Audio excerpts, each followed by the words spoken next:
Scariest videos on the internet, part 4. This is a famous statue that is said to be haunted. And someone cut its eyes moving on camera. Let's see.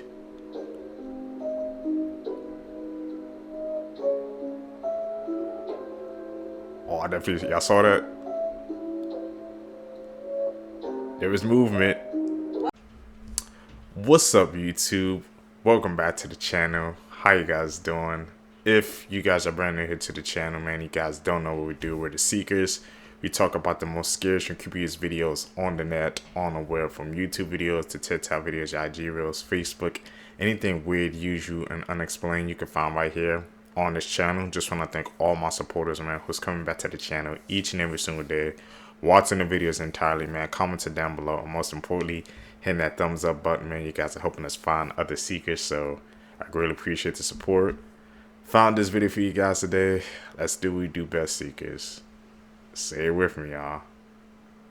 Y'all know what we do. Let's seek the truth. Plastic surgery gone way too far. Joe Megler is a 22-year-old from Germany. As he was shaving one day, he accidentally nicked his cheek. A trail of blood started rolling down, but instead of getting scared, he was inspired. You see, Joe was a huge fan of Batman and absolutely loved the Joker. So instead of putting a band-aid on the cut, he made it bigger. Little by little, he stretched it even bigger until eventually there was a hole in his cheek. Today, Joe does everyday things like brushing his teeth through the hole and even eats food through it. Subscribe if you think this is gross. That's crazy, bro. You got inspired by the Joker to do that?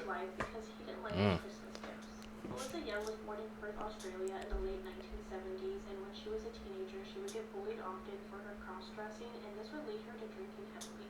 At the age of 26, Melissa transitioned in 2002, embracing her new identity. About a year later, she started working at a brothel in Edinburgh, Scotland. While working, she had a pattern of stealing not just from her clients, but her co-workers as well. Eventually, Melissa got fired and she was sentenced to 18 months in prison for shoplifting. During this time, she was dealing a lot with her addiction and she was just not doing well. On December 25th of 2013, Melissa made a call to emergency services claiming that her neighbor, Alan Williamson, was refusing to leave her home. Later that evening, she made a second call to emergency services and she admitted to stabbing Alan in her home. When police arrived to Melissa's home, they found her hands covered in blood and right behind the front door was Alan's lifeless body. In the kitchen, police had discovered the weapon that Melissa had used, and Alan had suffered from 29 injuries. The following day, Melissa was examined by a doctor, and she told that doctor that she was possessed, that she was hearing voices, she saw a bright light, she flipped and attacked Alan. She also stated that she was disgusted with her other neighbors and wanted to unalive all of them, and then she covered her mouth and said, "Oops, did I say too much?" Melissa then started to shift the blame onto Alan, stating that she had gave him a Christmas present of some shoes and a calendar, and by his reaction she could tell that he did not like them, and she claimed that if he would have just accepted the gifts, she would have never done this to him. In August of 2014, Melissa was found guilty and sentenced to life in prison. You must serve at least 20 years in prison before she can apply for parole. 4 disturbing All over facts Christmas, about your body. man. If your body's immune system finds out about your eyes, it will blind you. Yes, that is correct. Your eyes and your body have separate immune systems. And if for some reason your body's immune system discovers your eyes, it will attack them, sending you blind. You can get a condition called fatal familial insomnia. This is a condition where you cannot sleep for days and you begin to lose your mind bit by bit until you die. Your body is always fighting cancer. In your lifetime, your immune system destroys anywhere from 5 to 8 cancerous cells that do not self-destruct. Some cancers fool your immune system so they can grow and spread. If you have even a small brain trauma, your brain can reset, changing your likes, dislikes, and other aspects of your personality. Whoa, I never knew that. Everything you like and dislike can just get changed like that in a flip of a dime. It's like you become a completely different person. The more you know, man, we learning today. That's what we like to do. Scariest videos on the internet, part 4. This is a famous statue that is said to be haunted. And someone cut its eyes moving on camera. Let's see.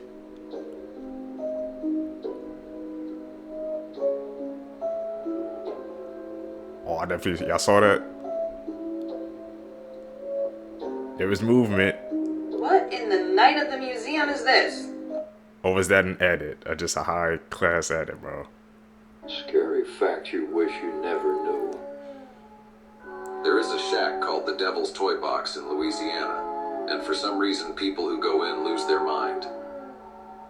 Do you know the tingly feeling you get when you eat a pineapple? Yeah. Well, that's because the pineapple is eating you. It has an enzyme called bromelain, and that enzyme eats meat, which you're made of. Now you can check if your phone activity is being monitored. Just click on share, slide all the way to the end, click more. And if any apps appear before your contacts, you should delete it immediately. Sharks have been around for 420 million years, meaning they have survived all 4 big mass extinctions, making them older than dinosaurs, Mount Everest, and even some trees on this planet. The person who invented homework came up with the idea as a punishment for students. It worked. You are a slave. Let me explain why. We are being controlled in this world. Everything we do, every move we make is remotely controlled by these people. Every human is born with the pineal gland.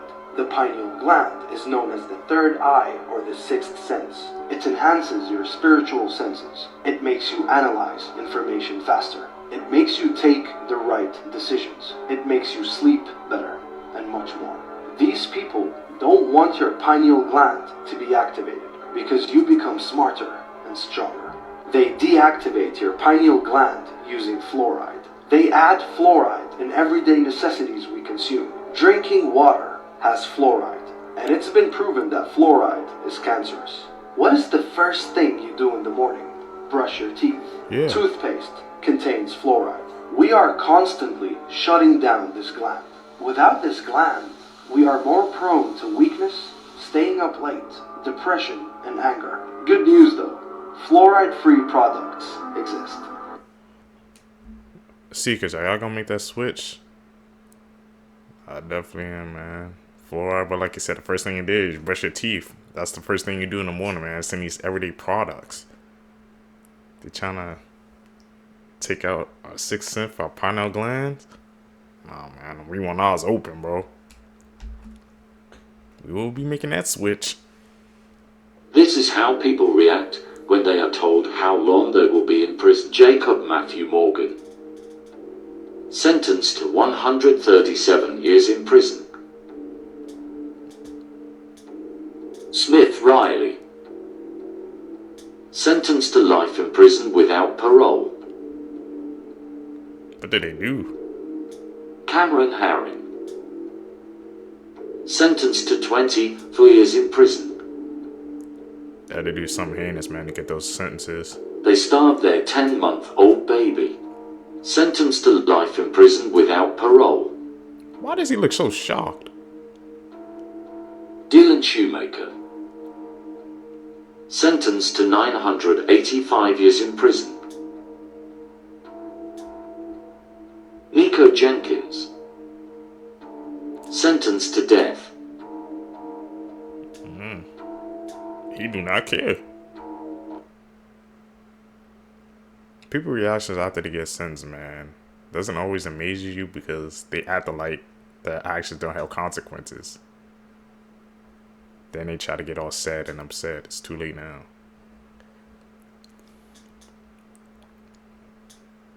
Gotta think before you act. That's an edit. This teacher was caught doing it with an 8th grade student. And apparently it was almost daily. The kid was 13 years old and now she will serve 10 years in prison. This happened in Texas. The teacher behind me, her name is Alexandria Vera. She's 25 years old and this 13-year-old got her pregnant. She stated the relationship happened in the Instagram DMs and his family apparently approved of this relationship. The judge and the school district said that they want their teachers to teach students, not put their hands all over their students. She was originally going to get 30 years in prison, but the judge said, I don't think she's that bad, and gave her 10 years. Apparently this relationship blossomed in 2015 around summertime. The boy kept advancing, she kept denying, but eventually she gave in apparently. Prosecutors said, based on evidence, they did it daily for 9 months straight. And apparently during the entire ordeal, to get away with this, she told her neighbors that the boy was her brother. And now it gets even weirder. She even moved his father in with her so she could pretend she was dating the father when in reality she was the kid. This was kind of a mask. She was also paying for the family's groceries and phone bill. This kid literally had a sugar mama. Now, Alexandria Vera has a 6-year-old daughter that even called the 13-year-old kid her dad. What an interesting case. Let me know your thoughts in the comment section below. If you're from Houston, Texas, did you hear about this case around you guys? As always, these videos are for informational purposes only. Once again, let me know your thoughts in the comment section. I definitely feel like she should have served life for this. She knew exactly what she was doing, but the court system was pretty lenient on her. Dark things Disney doesn't want you to know. Part 15. That family's So in insane. part 14 of this series, I talked about the deadly monorail crash that killed a 21-year-old worker at Disney. This isn't the first time that this ride has taken someone's life. The first death occurred in 1966 during the park's annual grad night. Pictured here is 19-year-old Thomas Guy Cleveland. He attempted to sneak into the park on that night. He successfully managed to climb over the park's 16-foot high fence, and then he got onto the monorail tracks. But while on the track, the monorail train struck and killed him. It dragged his body 30 to 40 feet before stopping. More on this case in my next YouTube video. Subscribe so you don't miss out. Link in bio. They still kept it up? You have to come up with $9 billion or face execution. Well, that is exactly what this woman is being told by a Vietnamese court right now. You see, earlier this year, Trong My Lan, who is a real estate tycoon and businesswoman, made global headlines after she was sentenced to death for committing one of the biggest frauds in global history. $44 billion. That's equivalent to roughly 9% of Vietnam's entire economy this year. Now of the 44 total, she is accused of embezzling $12 billion, and the court ruled this week that if she can pay back 3/4, her death sentence will be reduced to life in prison. So the question now is, can she come up with $9 billion to literally save her life? Verdict to the jury. $9 billion or that sentence, man. Oh. She better not have spent all that money, bro. I don't know how did she got 44 billion, but if she don't come up with that 9 billion, sounds like she's cooked, bro. How do people be getting away with fraud that massive? We gotta dive deep into that rabbit hole, bro. Count 1. We, the jury, find the defendant, Carla Madison Gregg, guilty of first-degree murder as charged in the indictment. Count 2. We, the jury, find the defendant, Carla Madison Gregg, guilty of attempted murder as charged in the indictment. Count 3. We, the jury, find the defendant, Carla Madison Gregg, guilty of tampering with evidence as charged in the indictment. Please be seated, Mr. Gregg. All counts. 1, 2, and 3. Boom, boom, boom.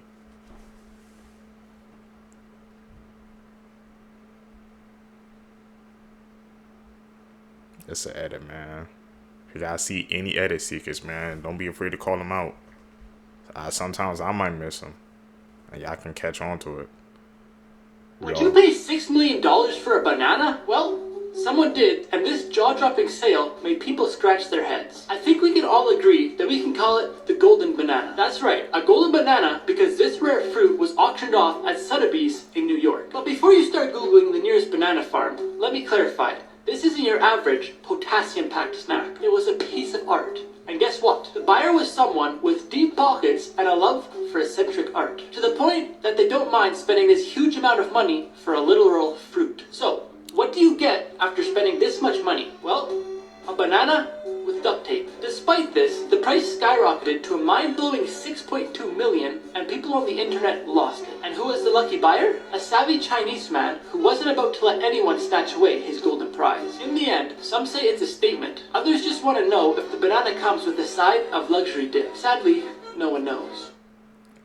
We need to be artists, bro.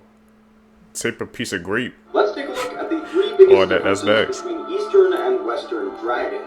First up, appearance. The Western dragon has 4 legs, wings, and armor-like scales, whereas the Eastern dragon, while still capable of flight, has no wings and often no limbs at all. They're also much larger, growing up to 100 feet or more. Number 2, abilities. Western dragons can breathe fire, fly, and are more intelligent than any mere mortal. But they're no match for the Eastern dragon, which possesses godlike powers such as the ability to grant wishes and control over the elements. And finally, perception. Western dragons are viewed as wild animals decimating noble knights and kingdoms, whereas Eastern dragons are viewed as deities equally deserving of our respect and fear. If you want to learn more about these creatures and even lead them into the field of battle, you should download Call of Dragons. It's a strategy game filled with cryptids you can capture, and the storyline, much like these dragons, is legendary. Comment which dragon is your favorite and download COD. Clips you need. Says Mr. Scrabble Shenron, bro. Part 6. octopus unscrewing the lid of a vase from the inside.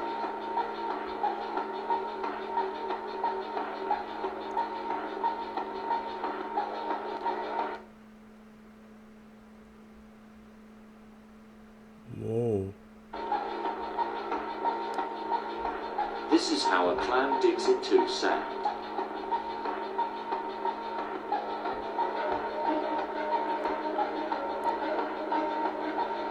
What? Vegetables in Alaska can reach gigantic sizes due to the 20 hours of sunlight they receive every day. That ain't no pumpkin, This is man. how much a pumpkin has grown in 2 months.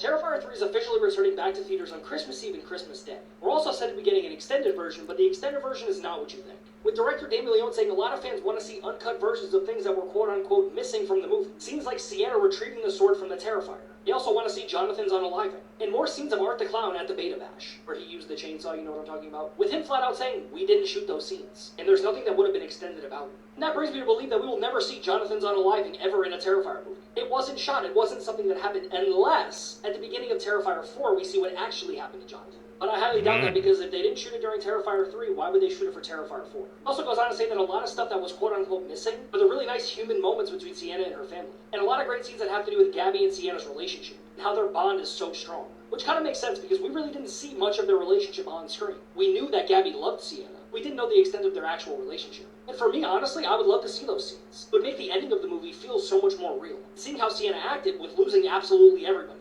Especially Gabby, if their relationship is as strong as Damien Leone is saying. You guys gonna see an extended version of Terrifier 3? I remember when it beat the joke in the box office. That's just wild to think about, man.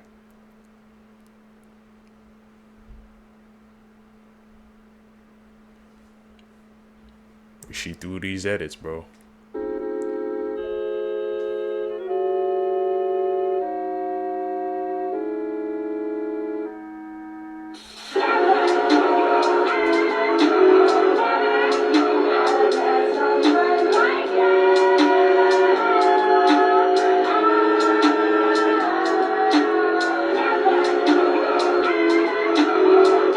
Check out the moment a man. Okay.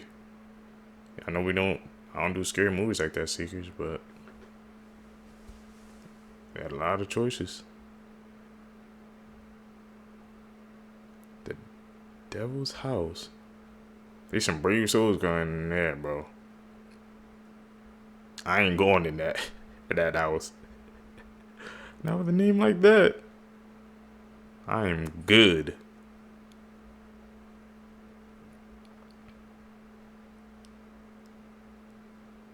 What did they find in there?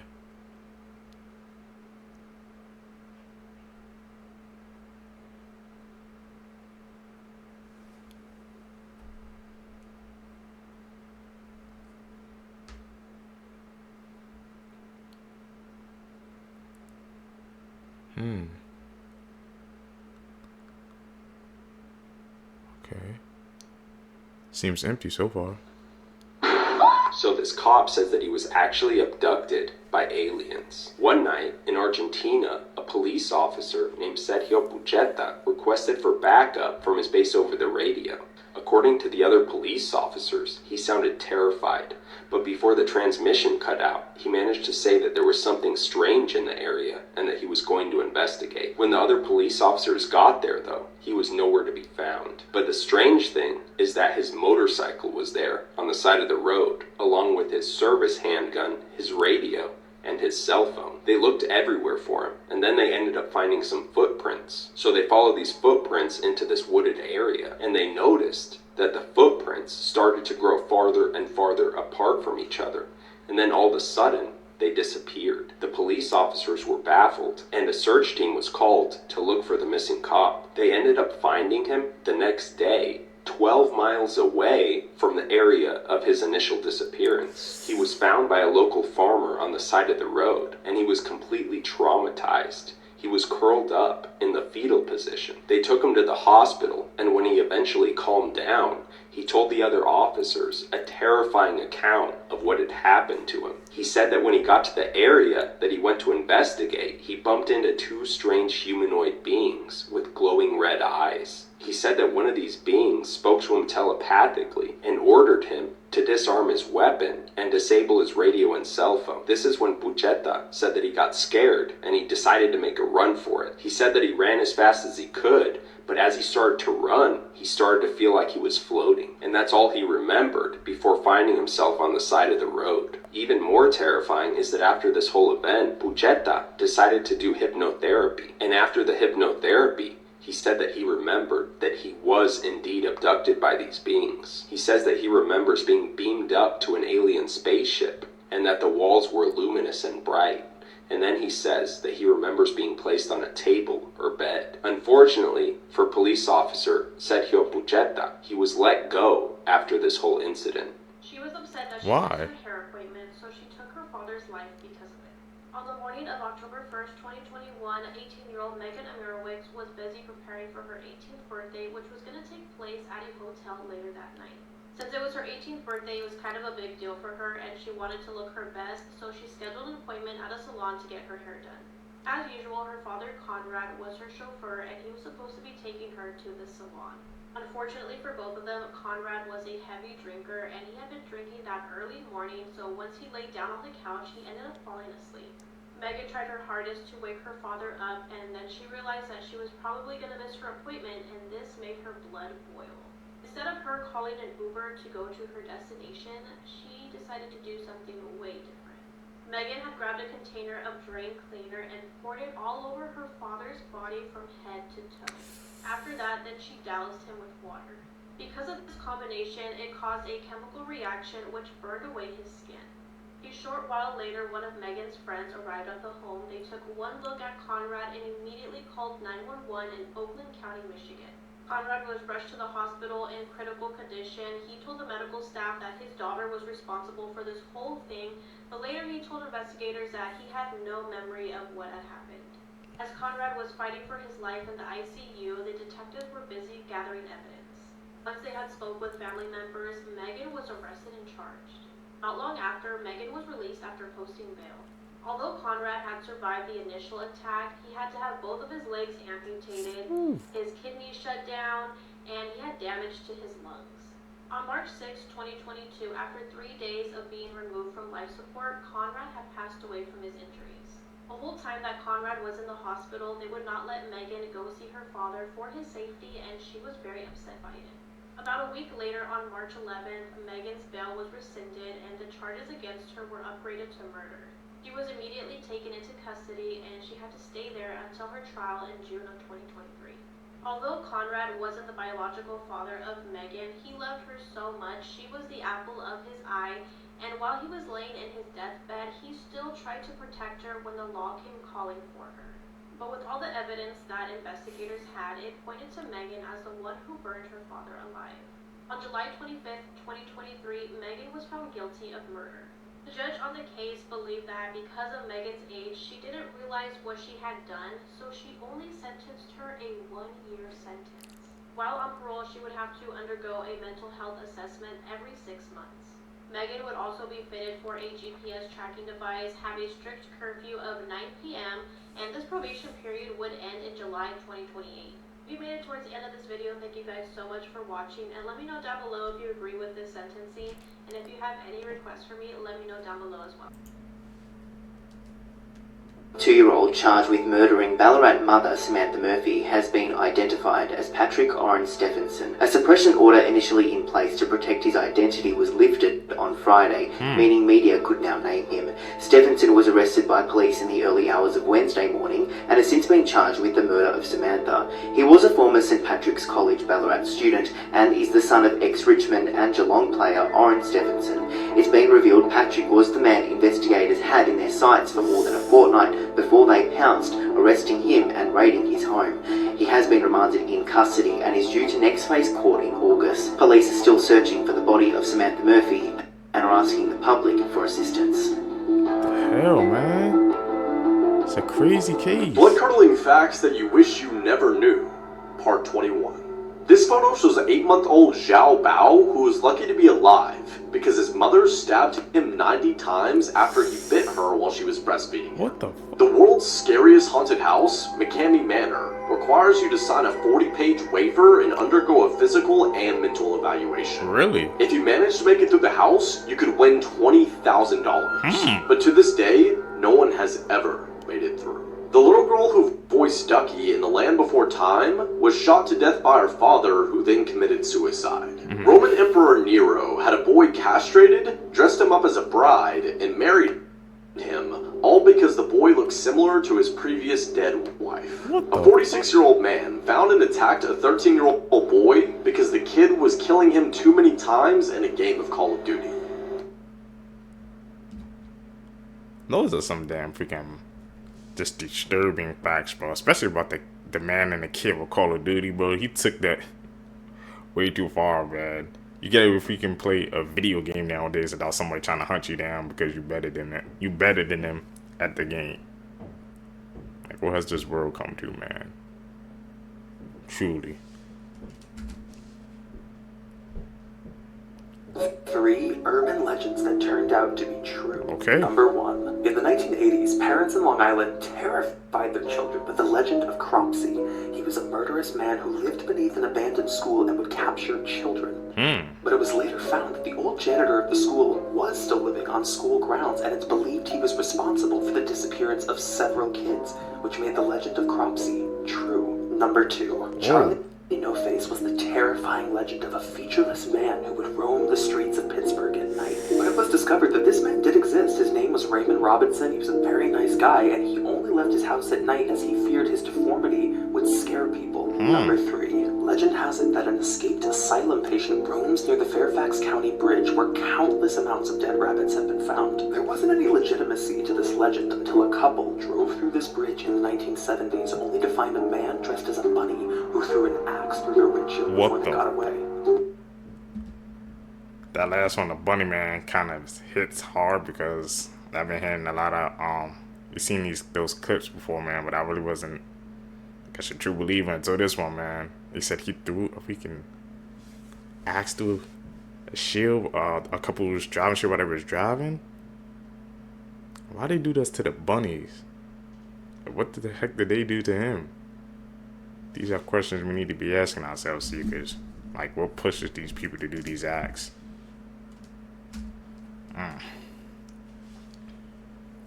Creepiest urban legend from each country. Philippines. White Lady of Belize Drive. Okay. Puerto Rico. Chupacabra. Chupacabra? What the hell? Man, I wanted to go to Puerto Rico too. You gotta be aware. Those chupacabras, man.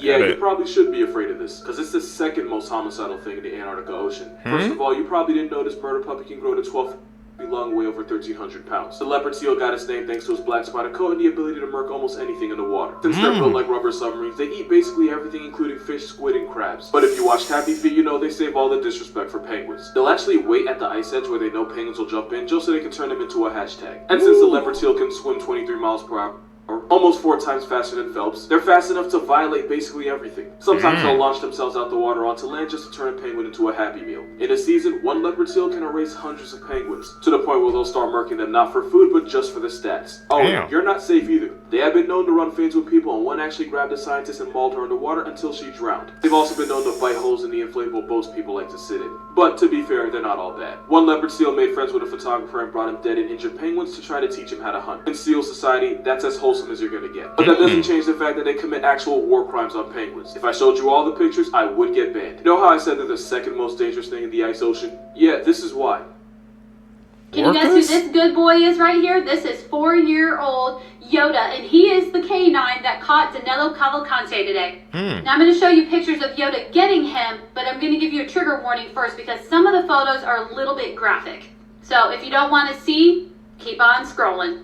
So as we know, he was found hidden in this huge pile of lumber, and he had no idea that he was surrounded. But when he realized that they were there, he tried crawling away in a bunch of underbrush. But here's Yoda getting his ass. Damn. And here's another angle. As you can see, he got a little bit of injury on the top of his head there. Here's the group photo that they took. Look at him standing next to the police officers. He looks so little. I'm going to tell you, as a nurse, hospital gowns don't usually come down to the floor in grown adults. Anyway, here's his new mugshot. Oh my god. He looks a lot different than the first mugshot we saw. Well, I hope he enjoys his life behind bars. Get a little update for you guys. If you've been following the case of the 3 men from Kansas City, Missouri who were found deceased in this backyard of their friend Jordan Willis's home that he was renting, it appears that Jordan is moving out. Now, if you don't know this case, here's a quick recap. These 3 men went over to the home of Jordan Willis on Sunday night to watch the Chiefs game. They didn't go home after the game. They didn't go to work on Monday or Tuesday. Finally, on Tuesday at around 10 p.m., Clayton's fiance had gone to the house, went around to the back because Jordan wasn't answering the door, even though she had been banging and hollering out his name and knew that he was home. So she went around to the back. She was able to break in through a window, and then she saw a body on the porch covered in snow. She called police, and after they arrived, they found 2 more bodies. Jordan apparently has no clue what happened and told people they must have just froze to death. This is after he had been ignoring everybody's calls and texts for the past 2 days, asking if he had any idea where the guys were. The police said there were no obvious signs of foul play, no arrests have been made, autopsy and toxicology reports are pending. So he can leave, but in my opinion, it kind of looks weird. I know there was talk about a search warrant on the home. I don't know if they did that yet or if they found anything. I was also informed that the police have the cell phones of the 3 guys and they're going through those. Okay. What do you guys think about this? I mean, I honestly thought the math wasn't mathing in this case as it was, but now he's moving out. Like she said, the math ain't mathing. Like, all those people were trying to contact him after their friends went over to the game, and he didn't know what happened to him. They were just found in the backyard, and they said there's no suspects, no foul play. Like, come on, they gotta dig deep into that case, man. This wouldn't be the first time somebody could get away with something like that. And he's moving. That's raising a whole bunch of red flag seekers. Picture at the end is real. In 1876, a woman from a very prominent family in Paris goes missing. After years go by and no one has a clue what happened to this woman, friends and family ultimately mourn her death and move on. 25 years later, and this anonymous letter shows up on the Attorney General's desk, claiming that the missing woman's family had a secret. Intrigued by the letter, the police go to the family's home, show it to them, and ask to search the property, to which they say, go for it. Okay. They search, they don't find anything, but on the way out, they notice something very peculiar. At the end of some stairs was a door that was padlocked shut. When the family refused to open it, the police break it down and make a horrifying discovery. Cowering on a rotten straw mattress in a pitch-black room was the missing woman, now 50 years old and extremely malnourished. Her mother had imprisoned her there after they had fought over her boyfriend. And she had not seen sunlight or another human being in 25 years. What the How could your own blood do that to you? 50, it's like she turned 50 years old because they had kept her in there for 25 years, man. Can't even imagine like being that long without human contact, without seeing the sun, just being out in the world in the open. What she had to go through, man. Tap in with us, man. You're gonna learn these cases with us. This is one of the craziest urban legends I've ever heard. It ended up being true. So almost 100 years ago, there was an aquarium in Australia that had a giant tiger shark on display. And the legend goes that one day, in front of like groups of families, the shark threw up a human arm. What the? And not only is that true, but it opened a murder investigation. Also, this week's episode is all about Australian true urban legends, so make sure you listen. Okay. So after the shark threw up the human arm, the police had to figure out whose it was and why it was in the shark's belly. Well, the first thing that the police noticed was the arm was cut cleanly, not jagged like it was from a shark bite, meaning that the arm was intentionally cut. So now it's clear that this was a murder, but whose arm is it?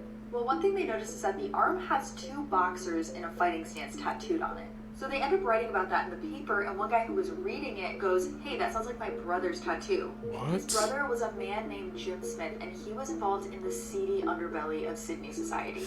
Jimmy ran insurance fraud scams in Sydney, and he was just involved with a lot of bad people. And the last person he was seen with was one of Sydney's most notorious criminals. Damn. The story has a lot of twists, including how was he involved with the last guy he was seen with. And there's a lot of fun Australian urban legends, like the story of the Button Man, so make sure you check out this week's episode. Most Scary Urban Legends, Crazy. Part 6. This is Krasu. She's a Thailand legend. She's a female spirit who wanders the fields at night. At first you would just see her face, until you look down and she has no body, and just her internal organs. Her guts are usually covered with fresh red blood. Her face appears to look somewhat like a vampire's. She has very sharp teeth, and sometimes has a blue halo around her head. She is always hungry for meat, whether that be animal meat or human meat. Before she goes hunting, she hides her headless body somewhere safe, and she needs to come back to it before sunrise. And then she becomes a normal person again for the day with no differences from anybody else. One of her origins was that she was a princess who was forced to marry a high-ranked Seminese member who killed her people in battle. But she loved somebody else and was caught with them by the Seminese member. She was then sentenced to be burned alive. She then asked the witch for help, who summoned a spell on her immune to fire. But the spell worked too late, and everything was burned besides her internal organs and head. Ooh. It's a crazy legend. We're going to have to check that out, Seekers. Krasu?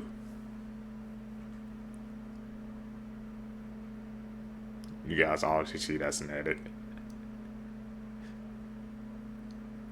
This is why you should never open your door for strangers. Okay. In 2013, a woman let her dog out to use the bathroom one more time before bed. After only a few minutes, she starts hearing scratching on her door, which is typically the sound her dog makes when he's ready to come in. But it just seemed way too soon for him to be done being outside. So she decides to look through the peephole to make sure it really is her dog. But what she sees is terrifying. A deranged-looking man is right outside her door, staring intently at her door handle, waiting for it to turn open. As she's looking in horror, unable to do anything, he starts scratching at the door as hard as he can, never leaving his gaze from the door handle. She manages to stifle a scream, she backs away, and realizes her dog is still outside. So she goes to the side window, but there's no sign of her dog. And so she goes back to the door to see if maybe the man's moved. He hasn't moved, his mouth is open, and he's staring directly at the peephole. Then he turns around and walks away. With the man gone, she discovers her dog unharmed, his leash had just been cut. But that means he had a knife. What the hell? You gotta be careful This out here, is man. the story of how 2 kids witnessed a potential murder on Omegle. A 14-year-old kid and his friend Anthony were having a sleepover one night. When Anthony arrived at his friend's house, they both went upstairs onto the computer and onto Omegle. The boys matched up with a girl who seemed to be around the age of 18.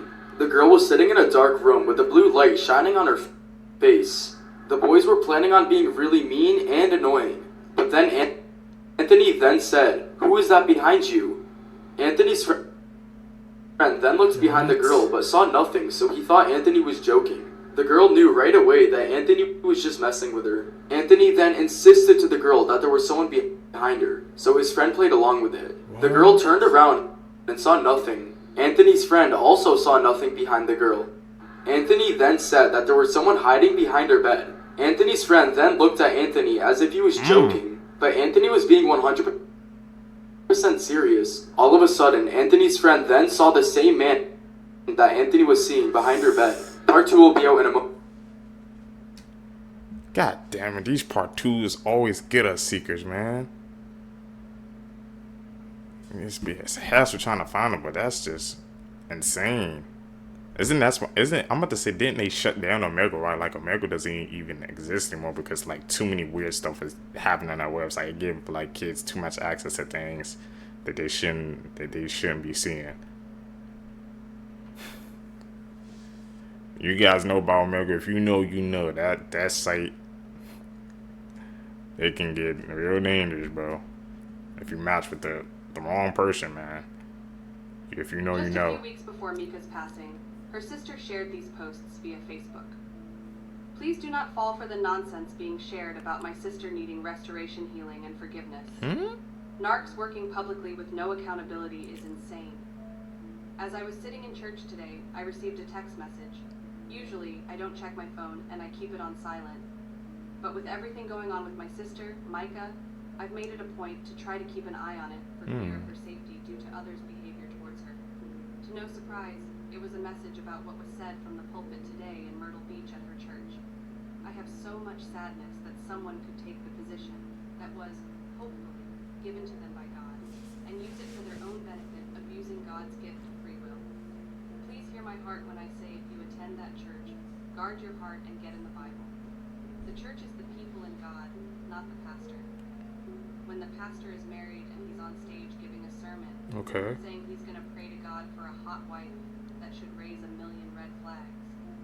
When a pastor is on stage in a sermon saying he's going to wave to all his Facebook haters on his private plane on the way to Miami, that should raise a red flag. Definitely should. When the pastor is up there saying that he's angry at God for always making his sermons about what he's going through in his life, you should take that as a red flag. When the pastor is saying he shouldn't be up there preaching to you, you should hear what he's saying and take it seriously. I can only imagine how emotionally straining it is for Micah having somebody in a position of influence spreading lies about her to the entire congregation. And I commend my sister for standing tall and standing on God's word. We're just exposing that damn pastors. Everything she kept saying, man, those were red flags. Talk about praying for a hot wife and waving on your private plane to Miami. That's not what it's, I guess, being a pastor is about. You just focus on the money aspect of it. It should be about helping people. If you guys see those red flags, just turn away, man. Trust me. You can definitely tell that was Ned. Imagine your friend being murdered while on FaceTime with you. Kelvie McRae was a stunning 18-year-old from Florida. She was a beautician and a model and was described as being very intelligent with a flair for life. Earlier this year, she'd been living at West Palm Beach. Her ex-boyfriend was 19-year-old Keyshawn Shaw. The pair had been together for around a year when she actually broke up with him. Now, she stated that he really didn't seem to accept the fact that things were over between them. A day prior to the tragic incident in question, police got a 911 call. Kelvie told the operator how her ex had tried to strangle her and had held a gun to her head. He tried to hold her against her will, and as she tried to flee the scene and get in a car and drive away, he had apparently flung himself onto the windshield and smashed it. Police charged him with false imprisonment, aggravated assault and battery. The day after, police responded to yet another 911 call. This time, though, it was a report of a shooting. Kelvie had been apparently on FaceTime with a group of her friends. Shockingly, her ex suddenly shot her in the head, neck and back. The incident unfolded in front of her horrified friends on FaceTime. They obviously reported what they'd witnessed to police. When authorities arrived, they found the ex in the house with gunshot wounds himself. Kelvie was unfortunately deceased. Keyshawn was leaning against a wall and was arrested and transferred to hospital. He then later died from his injuries. Micah Miller's death has officially been... People gotta be aware of the relationships, well, they be trying to get into, man. When somebody wants to end it, just let it be like that. It doesn't have to turn into something else, man. ruled a suicide by the Robertson County Sheriff's Department. They released these last images of Micah going into a store and leaving her home on a Ring camera. They also released audio from a 911 call in which Micah called 911 to try to find out her location so that her family could find her after she took her life. It is so heartbreaking to hear and huge trigger warning, but I'm going to play that audio for you. Robertson County 911, what's the address of your emergency? Hi, are you able to trace the location of my phone? You don't know where you're at? At National Park. What's the phone number you're calling me from? 843. Where's the park located at? In Bear Bluff. I have my location on, I think, on my phone. Find my phone is on. Just did my my location. Okay, I'm showing,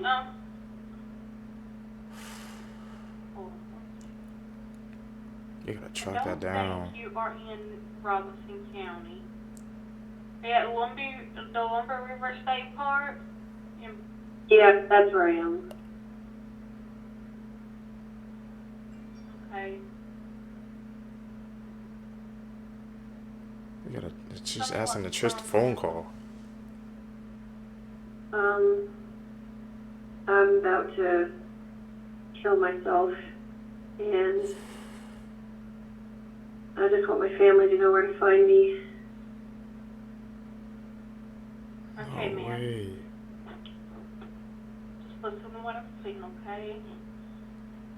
Let me make sure I got the exact location where you're at, okay? Just 1 minute. There are still questions about if anybody else is to Try to blame stop for this? Micah's death. And there are a lot of unanswered questions in this case.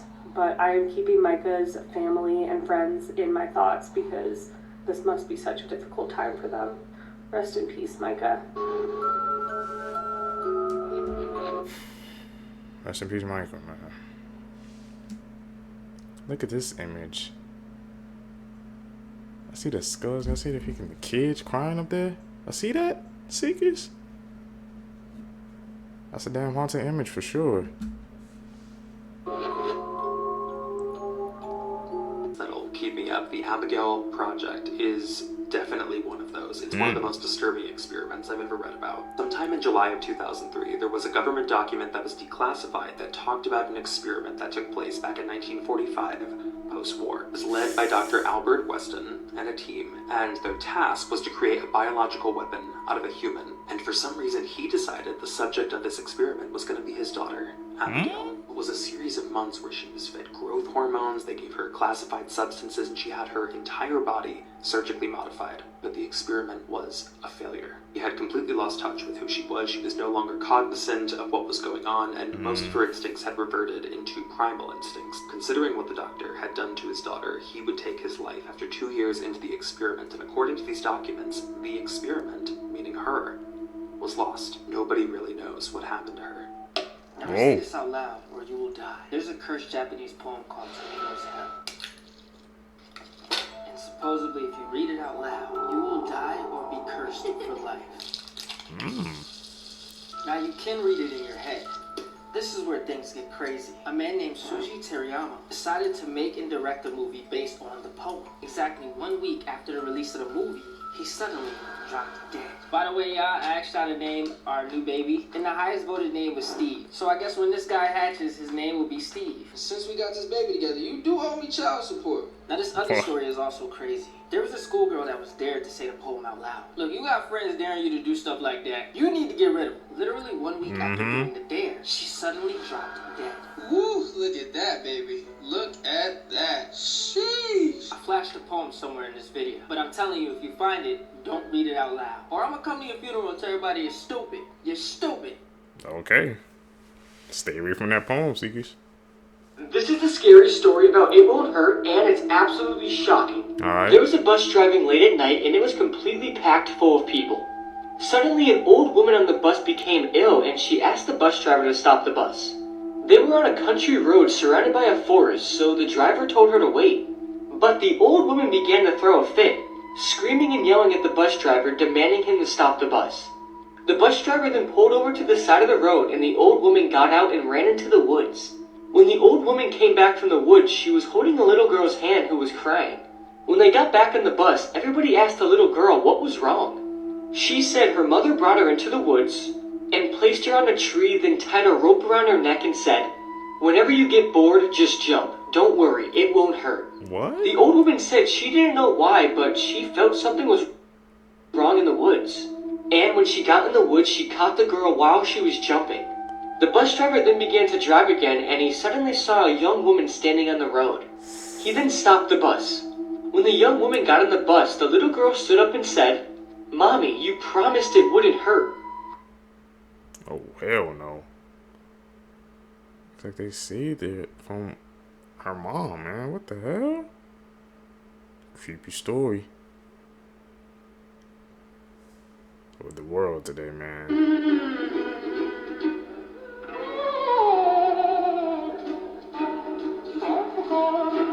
On May 29th of this year, Natalie Reynolds went live on Kick, and shortly after it started, she is seen trying to convince a woman to jump into the lake. The woman then claims that she cannot swim but only float. Natalie then says, "I'll give you $20. $20? Yeah, that's it. The woman then jumps into the water, followed by the staff running down the dock, and Natalie acts as if she wasn't just trying to convince the woman to jump in the water. Instead of helping the woman that she knows cannot swim, her and her friends leave the scene and are making jokes about the fact that Natalie thought she was just drunk and not mentally ill. I can't swim. I can only float. She literally died. No, stop. Seriously, don't stop. Please, you're actually freaking me out. No. She says she's drowning. She says she's drowning. I think you literally just murdered her. No, I didn't. Nah, this is bad. What the hell? Since then, Natalie has received a lot of hate, and several people are claiming she should be charged with attempted murder. What are your thoughts? That's crazy, man. You know, kick streaming, bro. Those kick streamers, have been hearing a lot about them. How they just be doing like degenerate stuff on the internet. They be doing anything and everything for clout views. That goes to show you, man, how far a person would do just to get some attention. That's actually insane. Ask you, can you tell that there is something wrong with the picture that I'm going to show you? This one is really interesting. So the information I could find on the photo is that we think it was taken by a realtor. He had gone alone to basically inspect a home that was foreclosed on that he was about to put on the market. What's odd about this photo is that if you look at it really closely, you're like, the photo is kind of blurred, like it was taken in motion, because in the background there is something very wrong. Quickly before we get into it, thank you so much for all of the support for my podcast, FaceTime the Podcast. You don't even know how to process being top 10 in the country. That is incredible. If you have not listened, go click the link in my bio. Seen in the background of that photo, it was very clear that he was not alone in that basement. Although he claimed he didn't see anything, he just got a strange feeling, so he kind of took the photo and then rushed out of the room. But this person was confirmed to not be the homeowner. So who was hiding out in that basement? Who was that? He didn't even see him there? This is the disturbing Crypted Iceberg with actual evidence behind it. Would have posted this video sooner, but it was my birthday 2 days ago and I was out of town, so I'll make sure I give you guys some good ones to make up for me being gone.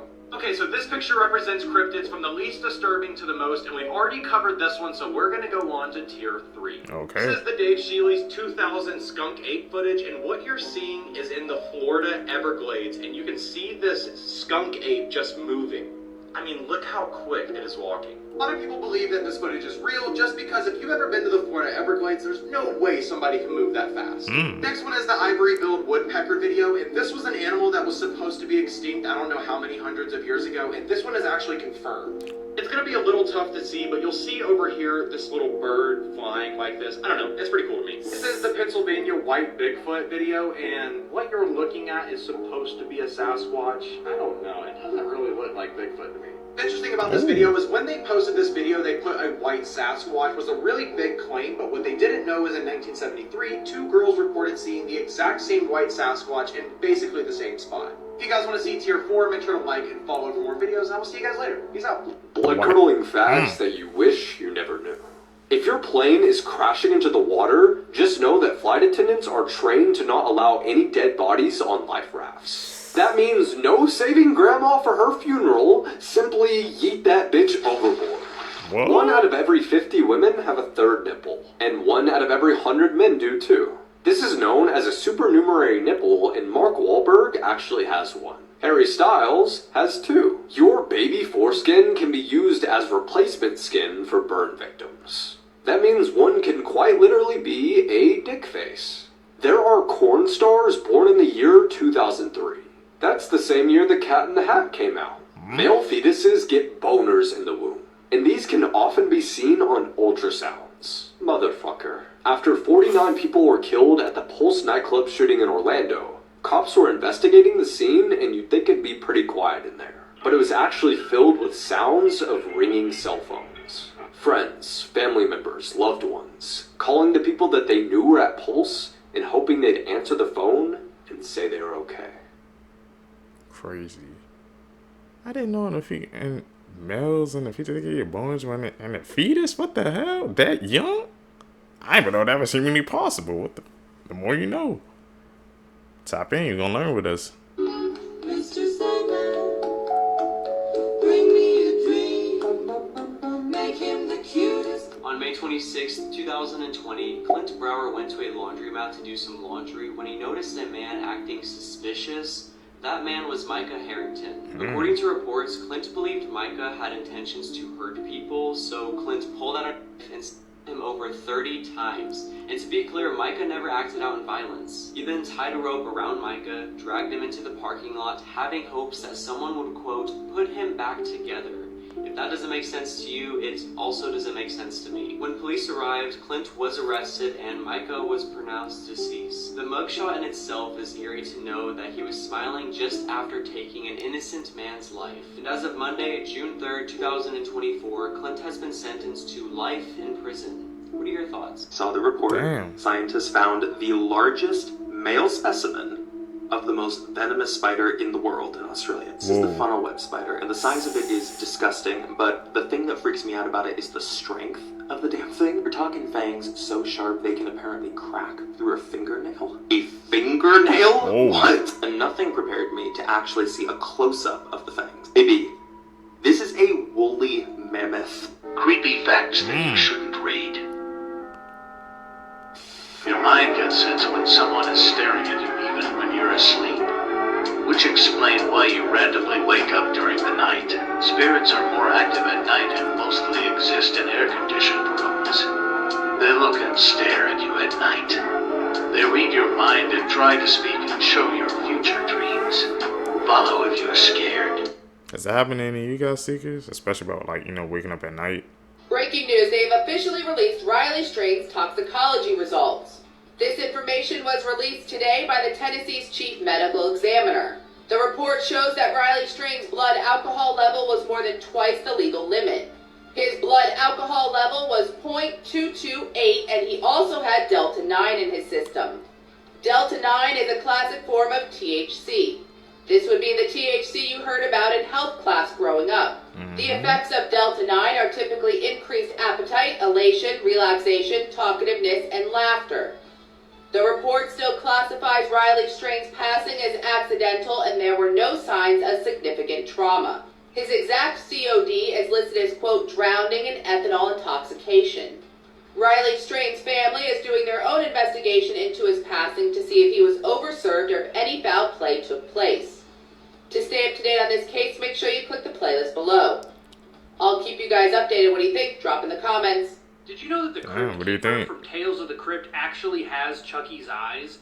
The dolls were made by the same person, and when HBO started running out of money to make the show, they needed him to just start using parts he had lying around, so the doll's actually made with a lot of the animatronics that Chucky used and his eyes.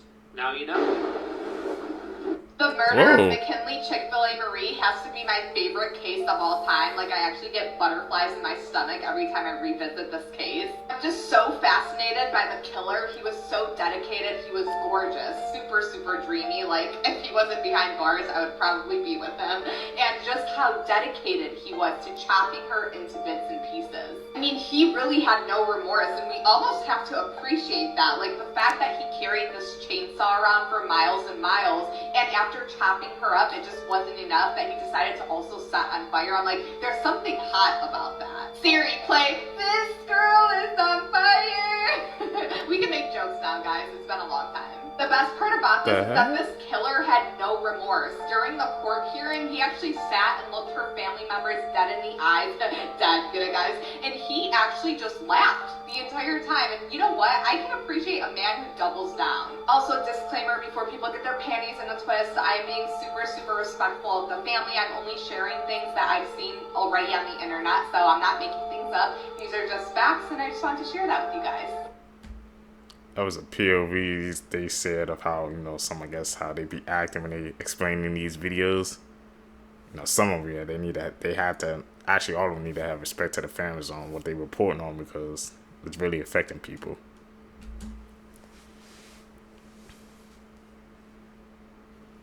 Words have power. Remember that. Edit. You know how to spot them out.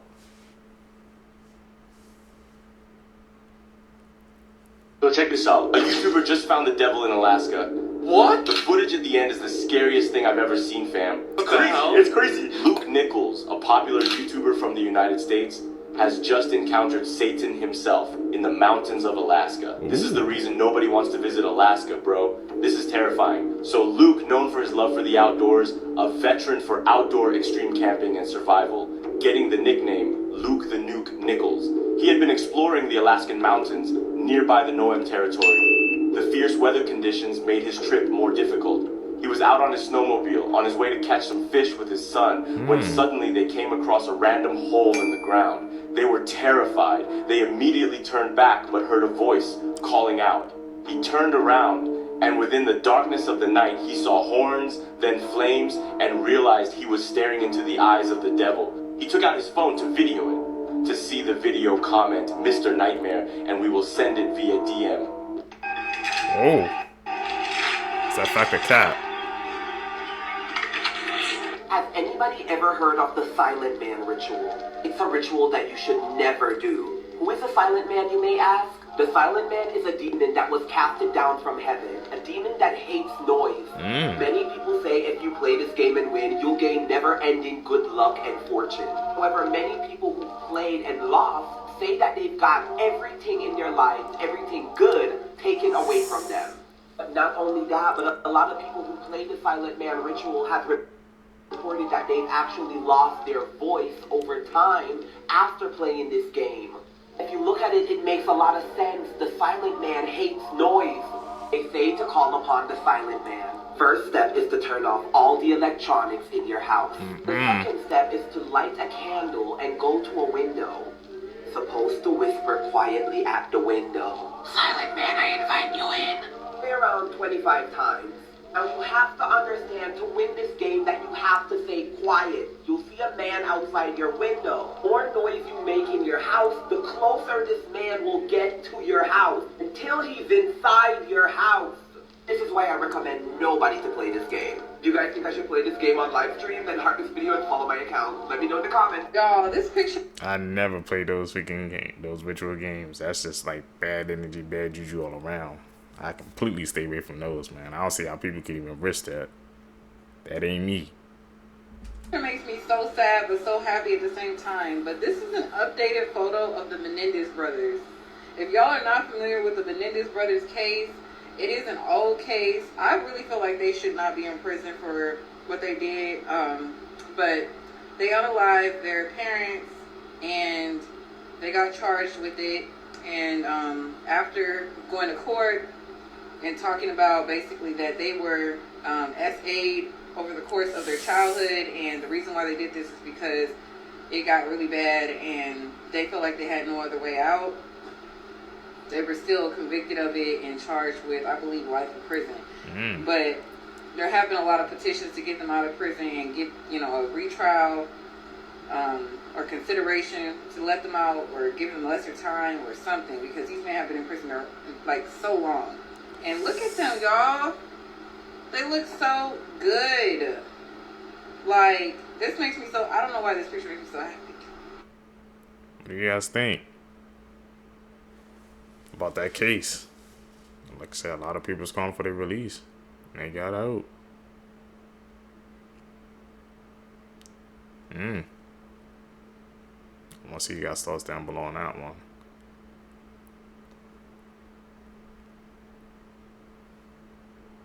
They fled. Tax money. The root of all evil. Maybe that's how they was able to afford that house and that car. Tax fraud. They just got up and vanished like ghosts and they couldn't catch you?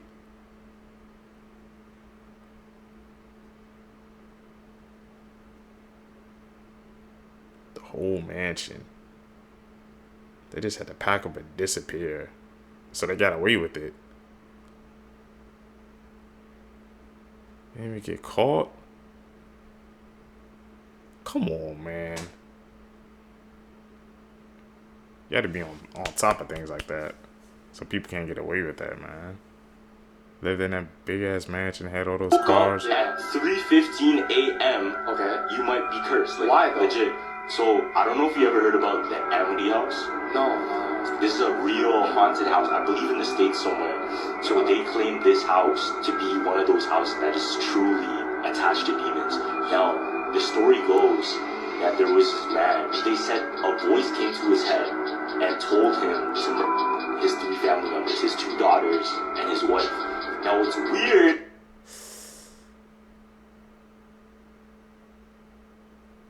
Why would somebody even get a property like that if it's that connected? That type of energy and spirits. That runs through my mind every single time I hear like people get into houses like that. Like, would you guys even want to stay there?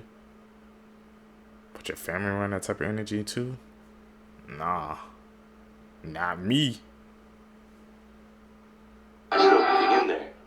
Now this family, they were haunted for years. Yeah, probably. The 16-year-old girls that brutally unalived their best friend because they didn't like her anymore. Skylar Niece may have been an only child, but she had a sister-like bond with her best friend Sheila. The girls were like 2 peas in a pod and did everything together. Their freshman year of high school, they added a 3rd best friend, Rachel, making them an inseparable trio. Like most friend groups in high school, there was some jealousy, like if 2 of the friends hung out and didn't invite the 3rd, stuff like that. And that's how Skylar was feeling going into their sophomore year of high school. Like Sheila and Rachel were getting closer and kind of kicking Skylar out. Then in the middle of the night on July 6, 2012, Skylar snuck out of her house and never came home. Skylar was missing. Her parents are panicked. Her best friends Sheila and Rachel are acting concerned as well. Sheila would spend a lot of time with Skylar's parents, supporting them, crying with them, asking for updates, and asking if there was anything she could do to help. And the longer that Skylar was missing, the more that rumors started to spread. From things like Skylar ran off with a boyfriend, to Skylar fled after robbing a bank, to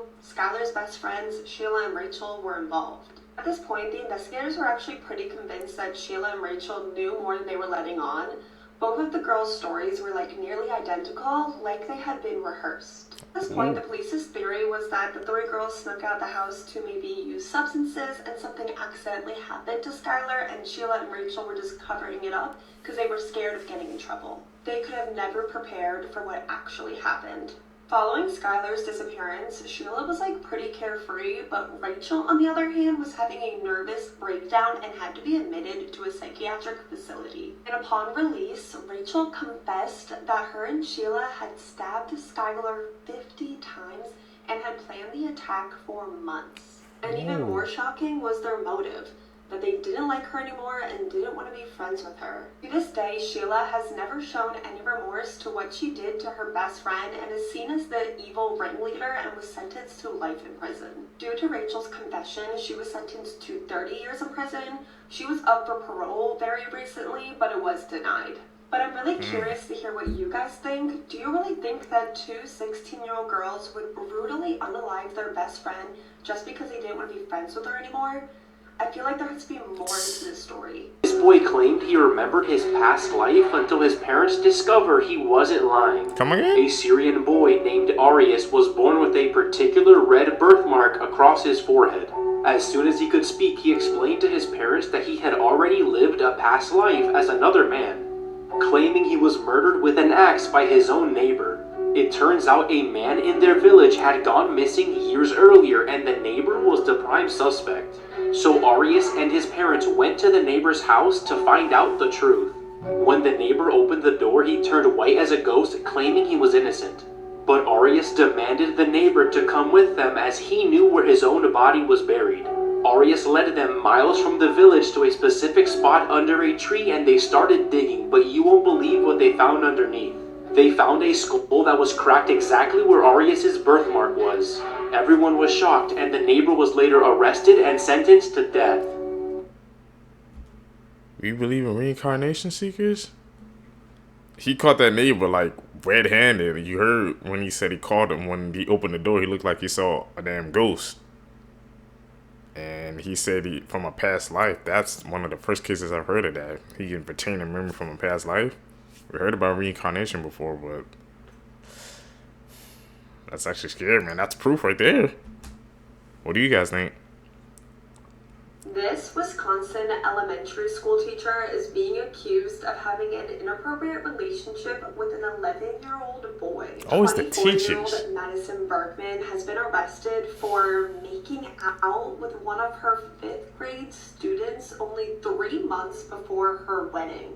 This came to light really recently after the boy's mother overheard him talking to his teacher on the phone. So obviously she confiscated his phone and read his text messages where he was discussing several encounters with his teacher where they were having inappropriate encounters during lunchtime or after school. Also in those texts, this adult told an 11-year-old boy how much she enjoyed him touching her. They also exchanged handwritten notes where she told him that she loved him more than anyone else in the world. Madison actually got the 11-year-old's phone number on a ski trip that she was invited on by the boy's parents. And that trip was actually during the same month that Madison got engaged to her boyfriend. They were said to be married this July, less than 3 months before she was arrested for cheating with a literal child. Obviously, the wedding is off. Madison has been barred from attending any school events, being on any school property, reaching out to any students, parents, or staff. This case is still ongoing, and Madison Bergman will appear in court on May 30th. The most uncomfortable products ever designed. Firstly, this Cinderella car seat was designed to make children quieter in the car, and it looks normal when there's a small child in it. But as they get older, you have to adjust the headrest. And to do that, it ends up stretching her neck like this. This Minion shampoo bottle looks like it would be good for kids. But for the strawberry scented one, they decided to make it bright red. So it looks like blood is coming out of his eyes. Next, a Spider-Man tissue box sounds like a good idea, and we all know the main Spider-Man pose. But whoever decided to put that on a Kleenex box clearly didn't think it through, because it looks like you're pulling tissues out of Spider-Man's butt. Lastly, in the children's hospital, they tried making a pathway that looks like a red ribbon. But instead, it looks like a path left by someone dragging a bloody body. They do not be thinking these designs through, man. These design flaws, or is it really hidden messaging, man, that we just seen with our eyes, but we just throwing it off, man, as, oh, it was just a mistake, man. We've seen this before in these clips, bro. There's always a message behind any picture or video. You gotta pay attention.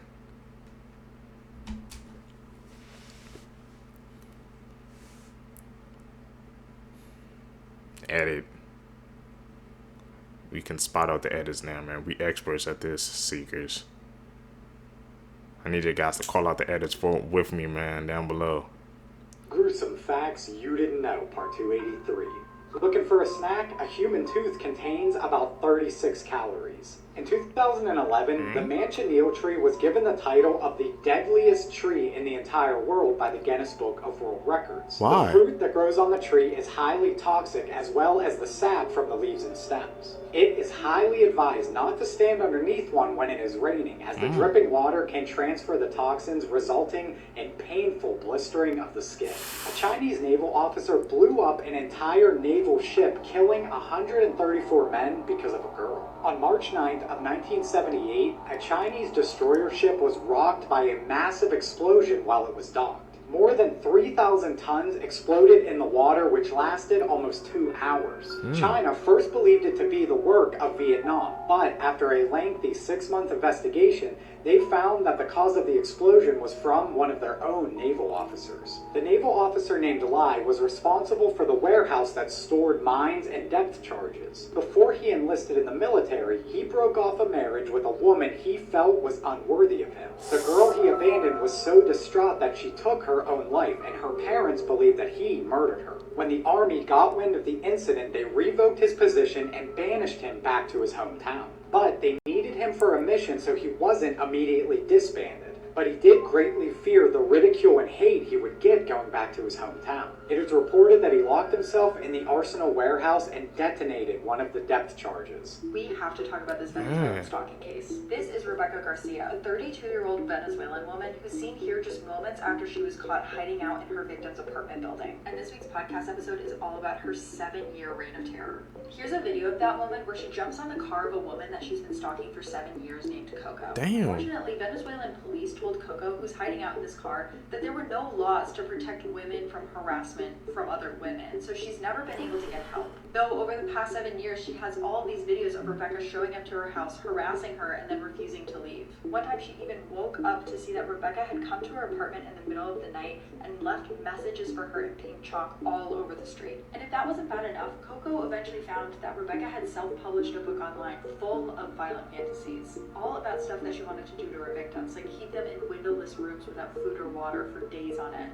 So many women in Venezuela have come forward with their stories of Rebecca's harassment that the police finally decided to do something about it. Obviously, there is a lot more to the story, including more victim testimony, so you should definitely check out this episode.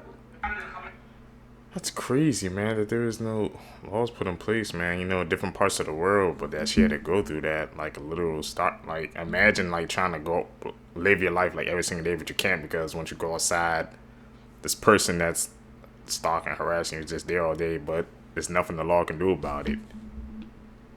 Couldn't live like that. Can't.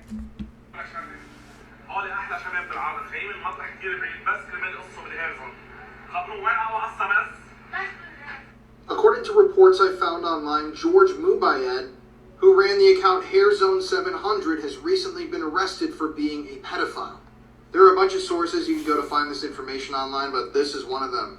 So according to these articles and these investigations, George was using his TikTok account to lure minors into his shop. And this was a ring. He was one of the heads of the ring.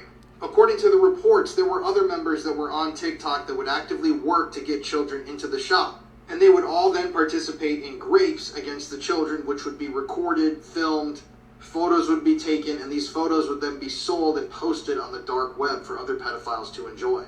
Now, I did notice that the HairZone700 TikTok account is gone, which I thought was strange because it had 700,000 followers, so there has to be some truth to all of this. That many? But they do have a Facebook page. I don't know if this is something new or what. And disturbingly, there are photos and videos that are being posted. This one was just posted 2 or 3 days ago, showing the accused man with a bunch of different children. Now, I don't know if these are re-uploads of content or what's going on with all of this, but these are really serious, staggering, disturbing accusations. And it does make sense. I mean, these videos are goofy, they're humorous, they're engineered to entertain children. So I'm going to keep you guys updated on this situation, because if you go read the articles, it's especially disturbing. And yeah, I'm going to keep on top of this. What's the damn whole TikTok ring, man? Like I said, there's good and bad with everything. That's definitely bad right there.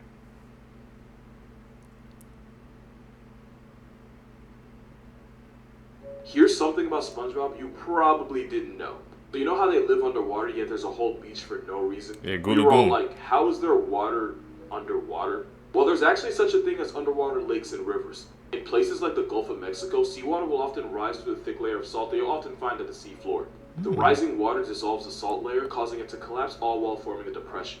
And of course, the dissolved salt makes the water in the depression denser than the seawater surrounding it, which is how you can end up with a river or lake in the ocean. Some of these underwater rivers can actually be a few miles long.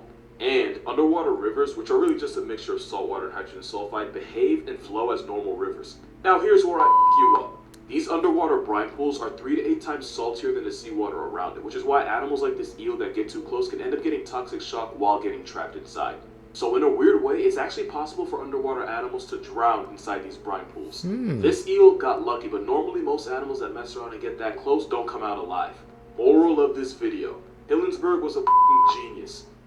Don't go to Goo Lagoon or SpongeBob, man. That sounds like a whole death trap. These two have been holding hands since 1888. In 1842, Colonel Van Gorkum married Josephina Van Efferden, and their union was highly controversial, as he was Protestant and she was Catholic. When he passed away in 1880, he was buried in the Protestant section of the Roermond Cemetery. She knew upon her death she would be buried in the Catholic section of the cemetery, so she made her wishes very clear. She did not want to be buried in her family's tomb. She wanted to be buried as close to her husband as possible. Separated by a wall and religion, their hands have been interlocked in eternal bliss for over 100 years. A grudge taken to the grave. These are the graves of Salvatore Carril and his wife Tibercia. They are located in the Recoleta Cemetery in Buenos Aires. And you might notice they aren't facing each other. Salvador was a wealthy man, known for political and academic success, as well as becoming the first vice president of Argentina. And his wife loved to shop, opening up credits in dozens of stores across the city under his name. And he warned her to stop. Eventually, he had enough, and he posted in several local newspapers that he would no longer honor any credits under his name, and that he was not responsible for his wife's death. As you can imagine, she wasn't very happy, and the couple separated and never spoke again. When she died 15 years after her estranged husband, she requested that her bust be facing away from him, as she never wanted to see him again. Dang, man, even back in the day, money, man, is the root of all the evil, bro. Cause of all the problems, man, even back in the day. Goes to show you. When a doctor's decapitated head was discovered, police were horrified at the killer's identity. It was the 2nd of October 2022 in Westminster, Maryland. The wife of Dr. Magambe Pansuria was concerned. She phoned police to tell them there was absolutely no sign of her husband at home. There was, however, disturbing signs of a struggle. She told police there was blood all around the home. There was also a rug that had suspiciously gone missing from the laundry room. Police arrived at the property but wouldn't have to wait long until they heard devastating news. While officers scoured the property, dispatchers had another call. This time it was from a member of the public.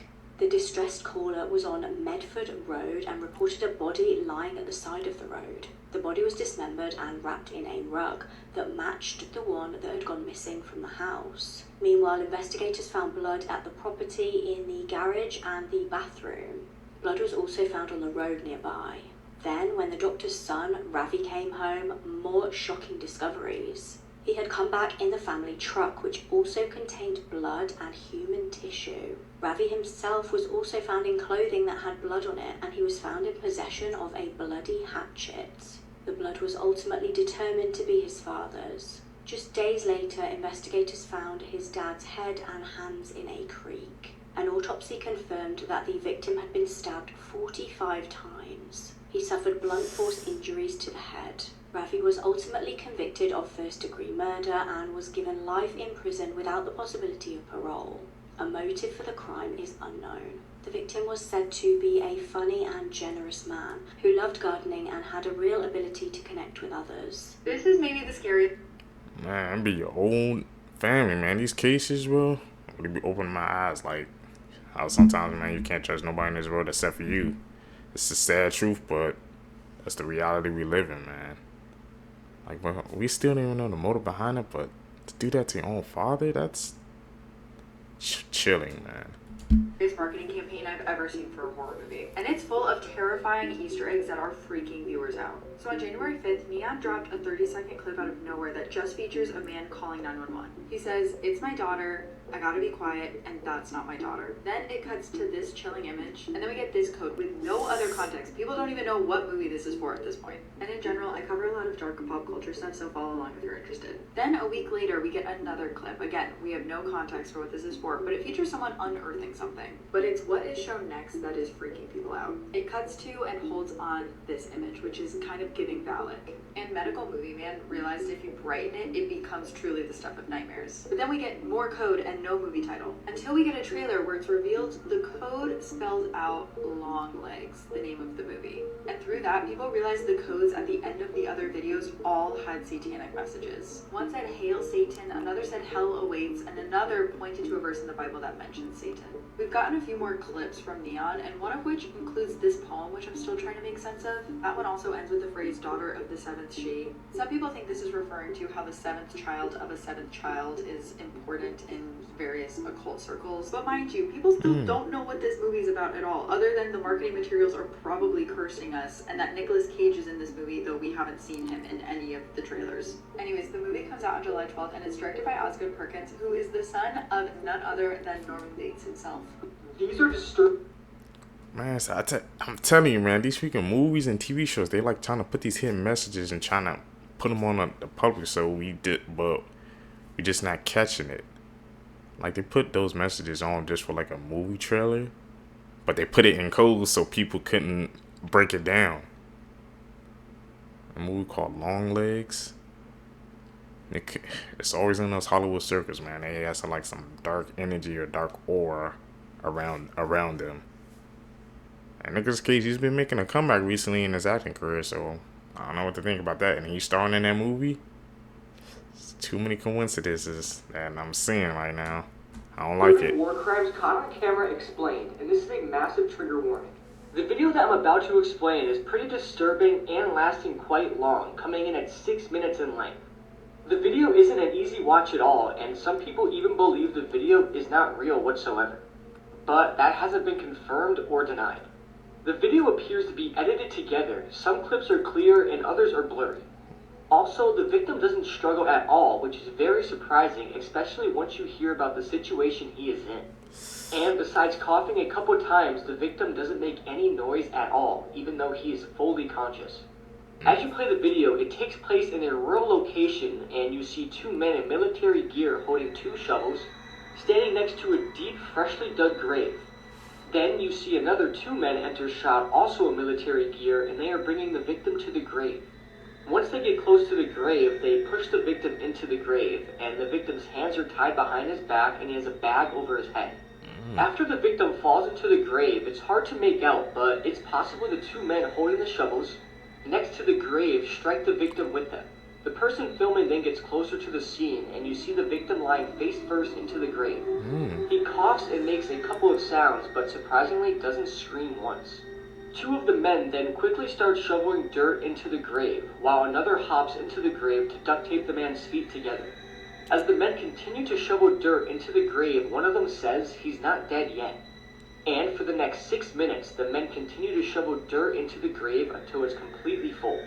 Once the grave has been filled in, a man then stomps the dirt flat before taking a rusty old shovel which he sticks into the ground upside down, and he's using this rusty shovel as a makeshift gravestone. Buried alive? He then writes something on the shovel which isn't clear enough to translate, but I would assume it's some sort of insult to the victim or a warning sign to their enemies. Whether the video is real or not is still up for debate, but what's for sure is the video is still extremely awful and disturbing. There's not many worse ways to die than being buried alive. The victim was literally feeling the weight of the earth on him until he suffocated to death. I don't recommend searching for this or watching the video. It's truly just awful. I never do. I always take his word for it, man, when we see those clips. And I don't need that in my mind. But being buried alive, that's one of the most scariest thing ever. Bron, I get it. You want to win a game. But what's all this about? Not Braun, man.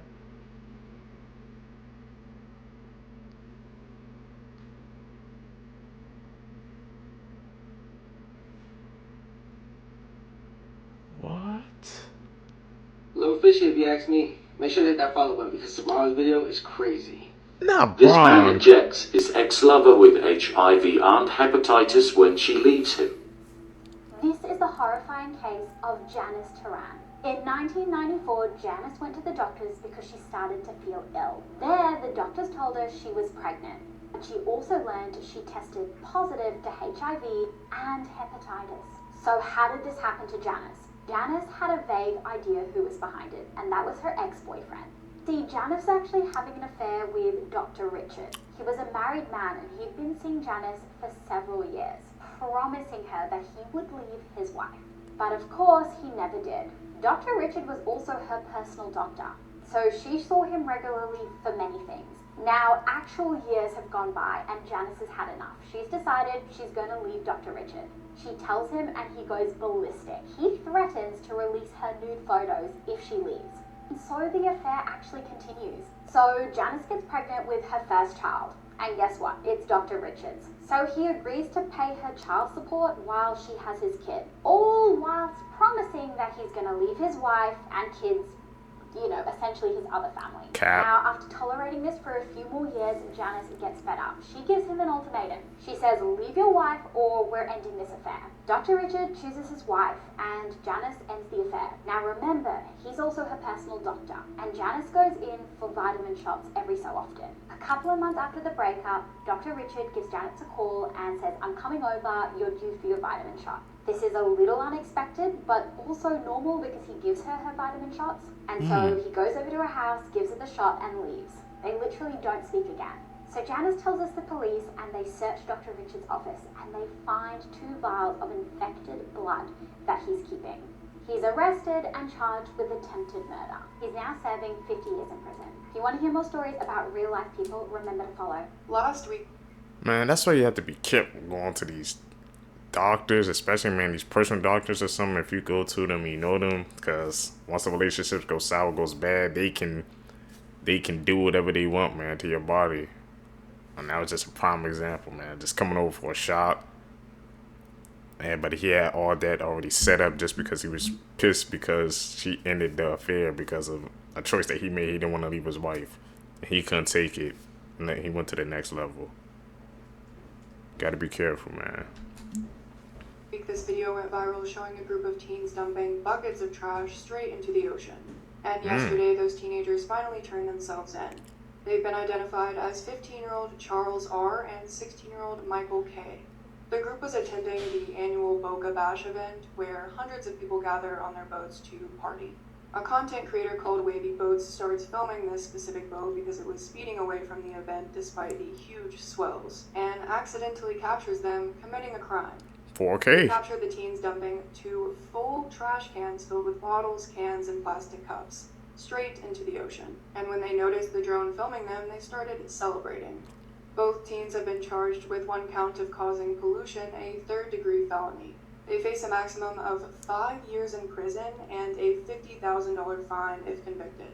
The chairman of Florida's Fish and Wildlife Conservation Commission wants the teens to do 500 hours of community service. I think prison time is a little overkill, but if they spend hundreds of hours picking up trash on the beach, they'll probably learn something. When a man was put in prison for killing his mum, his family should have been safe. Then another member of the family was brutally murdered, but this time by someone else. Just a warning here, this case is absolutely sickening.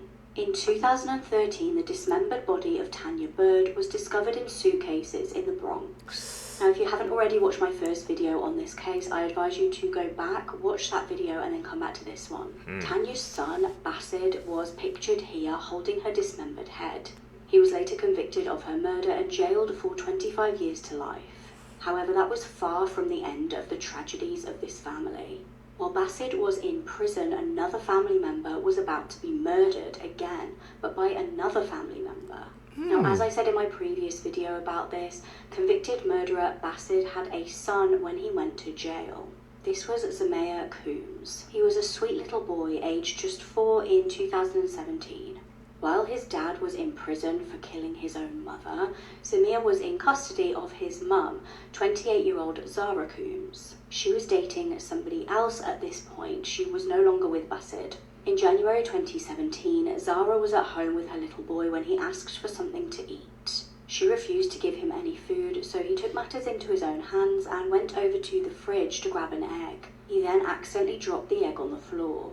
She reportedly became so enraged that she beat him to death with a broomstick. The little boy didn't stand a chance. She then callously put his body in a storage container and carried on with her daily chores, like feeding her little baby.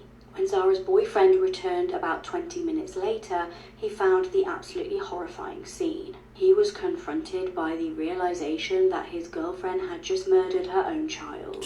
He rang police, they raced to the scene and rushed the little boy to hospital, but it was tragically too late. Shockingly, she was only given 17 years in prison after pleading guilty to manslaughter and endangerment of a child. This pedophile cop committed one of the worst crimes I've recently read about. Weird This is 28-year-old Stephen Kyle Cugini. Stephen previously served with the United States Army. and afterwards he became a police officer in Pennsylvania. So on Monday, April 15th, 2024, after the 13-month-old baby that he was caring for was dropped off at daycare, the employees there noticed that the baby was badly injured, and they reported it to authorities. I'm just going to read this to you. The baby was taken to the hospital then for her broken tibia, fibula, bruising on her face, ears, left foot, ankle, butt, and genitals. And the doctor noted, quote, significant injuries to the genitals. But this was complicated. You see, at first the 13-month-old baby's mother tried to cover for her boyfriend. She claimed that the family's dog had caused the injuries and this was nothing more than diaper rash. However, she would soon make a disturbing admission. On Saturday, April 13th, this woman had let Stephen give her 13-month-old baby girl a bath. Apparently, Stephen told her that he had locked the bathroom door to keep her 5-year-old son out, but soon the mother heard her daughter, quote, cry very loudly and, quote, repeated pounding. She then went and knocked on the door, and it took 10 seconds for Stephen to open up. And when he did open the door, she noticed that his shirt was soaking wet. So, based on the injuries, authorities then arrested Stephen Kyle Cugini, but he immediately tried to claim that all this is a misunderstanding. This was just diaper rash. He said that he had seen the same diaper rash in his 2 own twin daughters. That's right, to add insult to injury in this terrible situation, Stephen actually had 2 kids of his own. This is his LinkedIn profile. You can even see down here, he says, I am also a father of twin daughters. I don't even want to know what happened there. Thankfully, though, Stephen has been arrested and he's expected to face charges for all of this. But it always blows my mind how respectable people like Stephen, a guy who was in the United States Army, a guy who took an oath to protect and serve people of this nation, how someone like that can do such a depraved, disgusting, disturbing thing. And if you want to hear more true crime stories, listen to the podcast Murder in America that I co-host with my wife Courtney. It's available on all streaming platforms.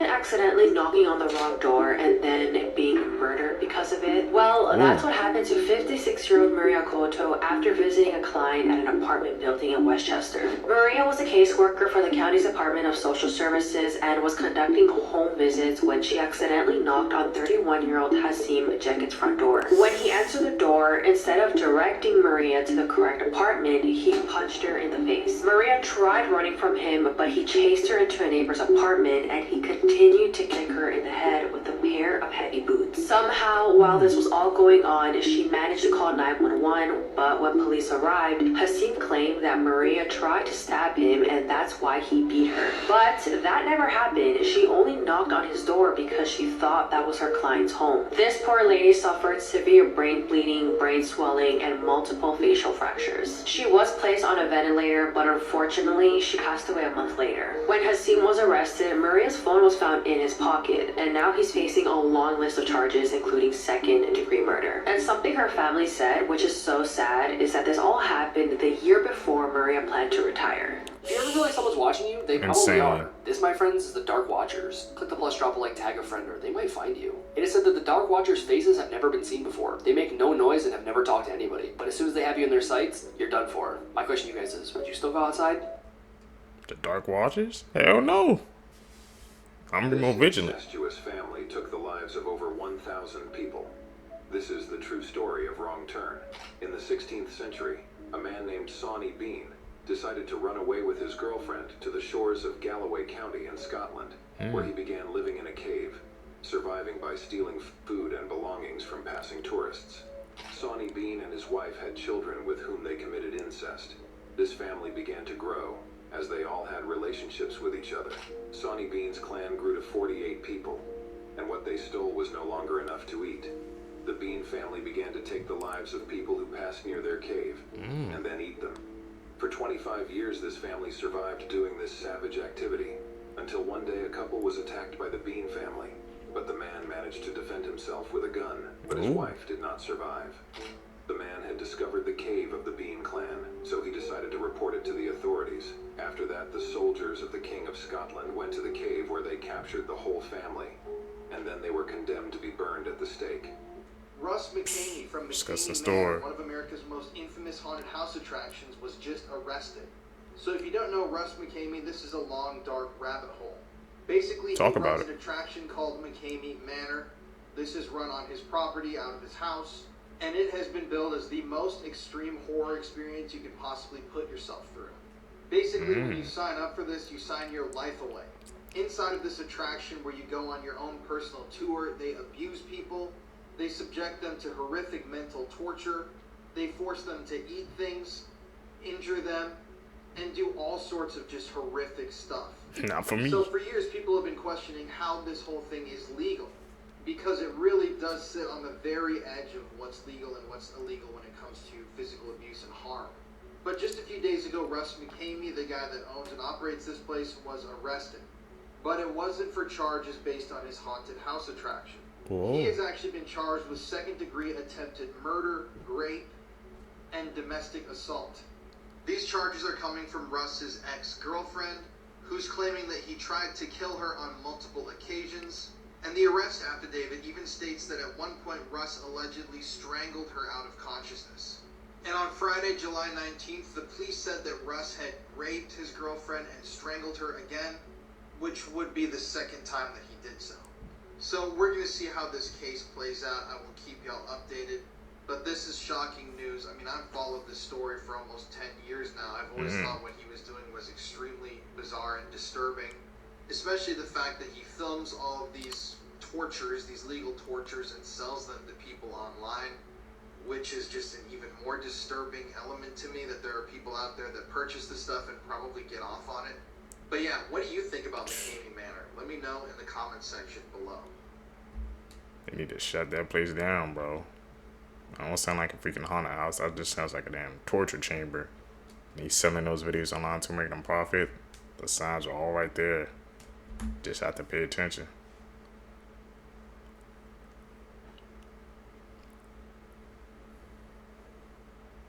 Edit.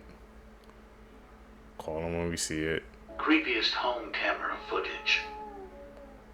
In 2017, a mother in Billings, Montana woke up in the middle of the night to a notification on her phone. Her phone was synced to a baby monitor she had set up in her infant daughter's room. On this night, upon being alerted, she opened the app expecting to see her daughter awake in the crib. But instead she saw this.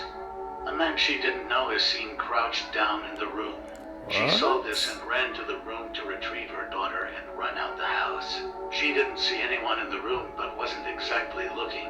When she called the cops, they arrived and conducted a search of the home, but didn't find anything. A very odd detail is that it was found that nothing but the remote to a dog shock collar was stolen from the house. Who this man is and how he got in the house is still unknown. So someone was definitely dead. This is a scary story about the mistake. A girl named Kelly was on a business trip for 3 days, and she was so excited to see her husband and kid.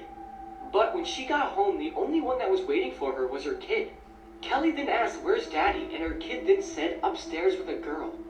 Kelly immediately got a pit in her stomach and walked up the stairs slowly, and then opened their bedroom door and saw her husband in there with another girl. Kelly started to scream and cry, and her husband tried to explain himself, but Kelly wasn't listening at all. And in a pit of rage, Kelly went down to the kitchen and grabbed a knife. She then went back into the room and stabbed her husband countless times. The other woman in the room was shocked and completely lost for words. Kelly then pointed the knife at her and said, "You're next." But then the woman said, "Wait, he wasn't cheating on you. He thought you weren't going to be home till tomorrow, and I'm a party planner. And he hired me to set up and throw a party for you."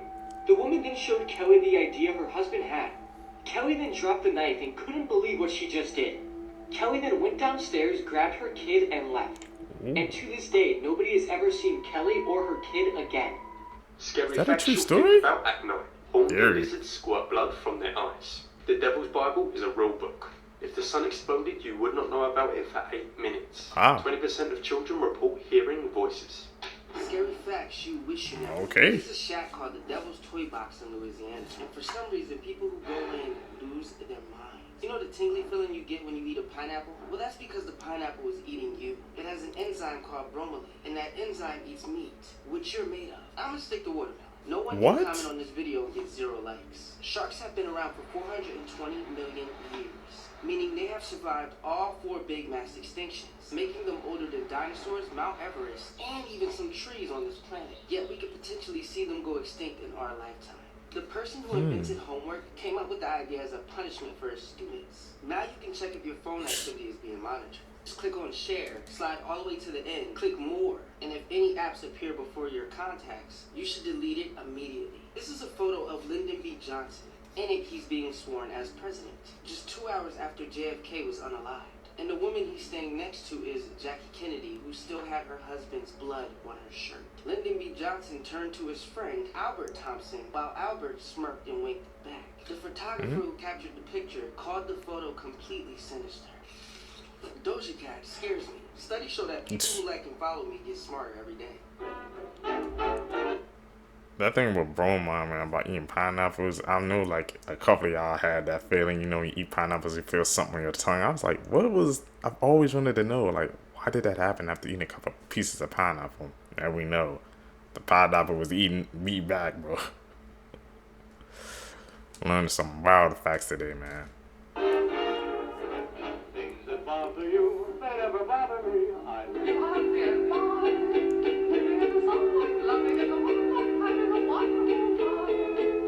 Haven't got a lot, I don't need a lot. Coffee's only a dime.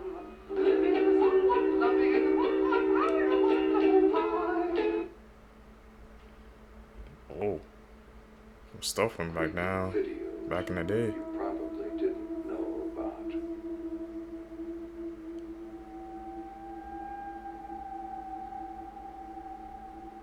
Oh, what the hell? Is that a skinwalker or something?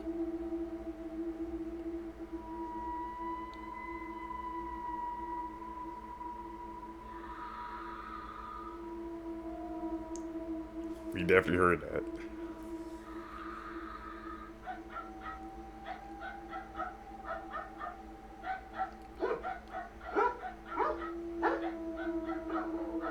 What the hell? That ain't no damn dog.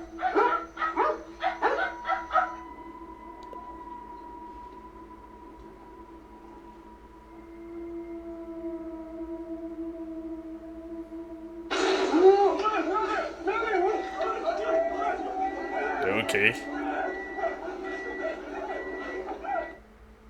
That one might be an edit. I'm gonna have to go cap on that last one.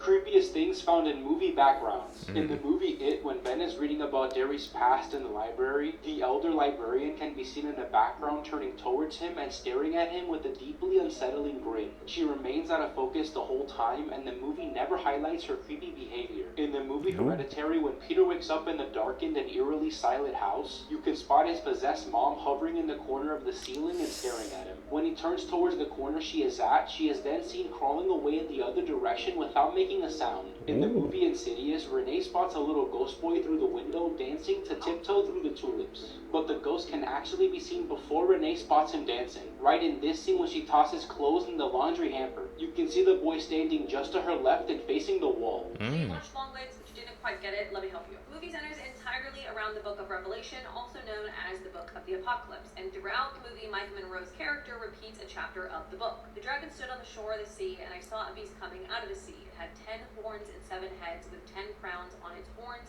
and on each head a blasphemous name. The Unholy Trinity is made up of 3 main characters: the dragon, the beast of the sea, and the beast of the earth. This makes up a triangle, which we see Harker draw in the film, but also in the Book of Revelation, we learn that the devil's number is 666, which is why the birthday unalivings happen within 6 days of the kids' birthdays. The dragon, also known as the serpent, is Satan, and this is why we see flashes of snakes throughout the film. The beast of the sea is also known as the Antichrist, which is Longlegs. The beast of the earth is also known as the false prophet, which is Harker's mom. The Antichrist needed help from the false prophet to spread his message, which is what we see in the movie, where Longlegs needed Ruth's help to spread the message. In the Book of Revelation, it states that the false prophet is allowed to give breath to the image of the beast being the dolls.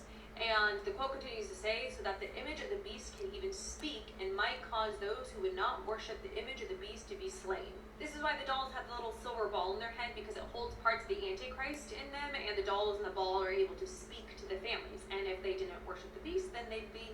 Since we learned that Harker's doll is still alive and holding the Antichrist in it, this is why Harker has somewhat of that sixth sense throughout the film when she's being drawn to Longlegs, and why she hears like whispering throughout the movie, because it's still able to speak to her. And at the end of the movie, We see that Harker didn't get rid of the image of the beast, so we can just say that the Antichrist is still somewhat alive and well, and at the end, maybe this is setting up a possible sequel.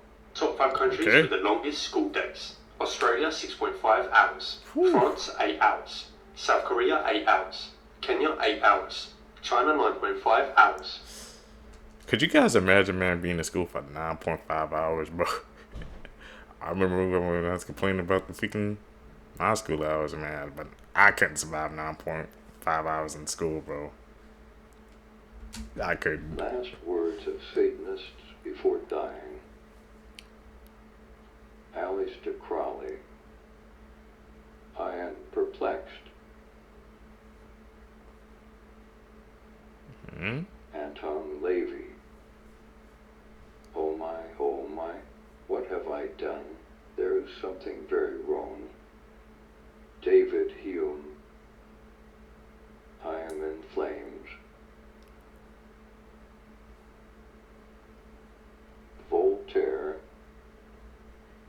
I am abandoned by God and man. I will give you half of what I am worth if you give me 6 months of life. Sir Francis Newport. Oh, that fire. Oh, the insufferable pangs of hell. Thomas Paine. Stay with me, for God's sake. I can't bear to be left alone. Oh, Lord, help me. Ooh. This is a scary story about Do Not Open. Creepy last There was an words. 18-year-old girl named Mia who was in her first year of college. She lived alone in an apartment near her university. One night when she was doing the dishes, she got a call from her friend Pete. She picked it up and he said, "I'm bored, I want to hang out." Mia said, "Yeah, me too, come over." Pete then said he'll be over in 15 to 20 minutes. She then hung up and decided to take a shower. Mia was in the middle of shampooing her hair when she suddenly heard a loud banging on the door. She stuck her head out of the shower and said, "Come in, it's open." But a few minutes later, the banging on the door started again. She then stuck her head out of the shower again and said, "Come in, it's not locked." Just then, her phone started to ring, and it was Peter. Mia said, "I'm in the shower, why don't you stop knocking and just come in?" Peter's voice sounded extremely scared, and he said, "Do not open the door." Mia said, "Why not?" "I'm outside your apartment building," whispered Peter. "And I just saw a strange woman coming up the stairs to your apartment covered in blood and holding a knife. And she was smiling weirdly and didn't look human at all." The term "saved by the bell" is a harmless way to describe that you barely made it through a situation. Let's talk about the terrifying history of the term "saved by the bell." Catalepsy is a medical condition where an individual experiences an uncontrolled amount of muscle rigidity and unresponsiveness. What's terrifying is family members would think that their loved one had passed and put them in a coffin, however, they were still very much alive. After having multiple people buried alive, they invented a casket where a bell was hooked on the inside of it. Once the individual who was buried in a coffin snapped out of their coma-like state, they could ring the bell and pray that someone was nearby to hear them. Saved by the Bell. Now, we've heard that before. Top 5 countries with the most civilian firearms. By estimated number in possession. Russia, 17.6 million. Pakistan, 43.9 million. China, 49.7 million. India, 71.1 million. United States, 393.3 million. Serial killer facts that are absolutely shocking. BT.3. In the John Wayne Gacy case, there were so many bodies crammed underneath the house that the bodies melted together, and the bones had to be sorted for more than 2 years to put together the full skeletons. Pee Wee Gaskins, the most prolific serial killer in South Carolina, drove around in a hearse with a bumper sticker that read, "I hold dead people." He told people that he needed it to take the bodies of people he killed in his private cemetery. Jeffrey Dahmer didn't eat people with tattoos because he said the ink made the flesh taste weird. Weird facts, man. First one was chilling, bro. That they freaking melted together, man. Whew. The most dangerous dates in 2024. Talk about it. Rainbow sky, January 6th. Very cold day, negative 99 degrees, Damn. January 17th. Huge moon, January 29th. Blue moon, February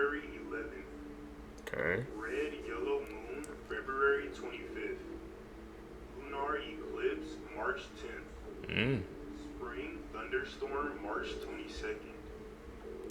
Starfall, April 5th. Bloody Rain, April 16th. Star Rain, May 4th. Blood Moon, May 14th. Super Moon, May 26th. Abnormal Heat, 45 degrees, June 7th. Severe Thunderstorm, June 15th. Shower from June 19th to June 22nd. Yellow Moon, June 29th. Terrible Thunderstorm, July 3rd.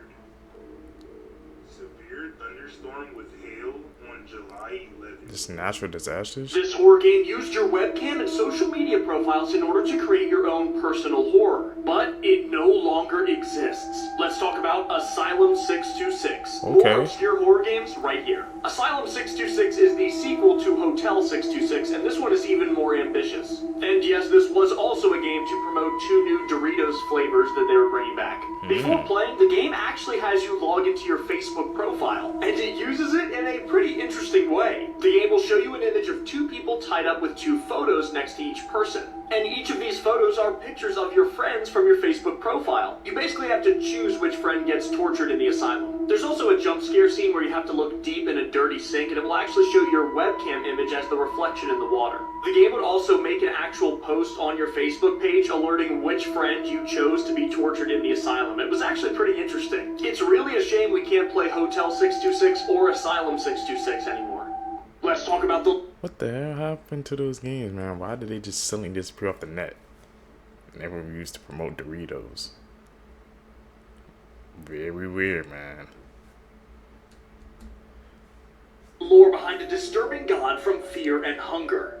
The Tormented One. More unique horror games right here. Before he was one of the new gods, the Tormented One used to be a man. In fact, he was a poet who had a great reverence for the arts. However, he believed that truly beautiful art could only be created through pain and suffering, and he kept those same ideals when he completed his journey to become a god. He kept his body in a state of constant torture on purpose. However, he did not only apply these ideals to himself. This is the Red Man, and he's an example of a creature that was tortured by the Tormented One for over 100 years straight. In-game, he's barely able to crawl towards you by the time you see him. Quick fact, the rings you see around the Tormented One are actually based on some rings that you see in the final boss room of Silent Hill 4.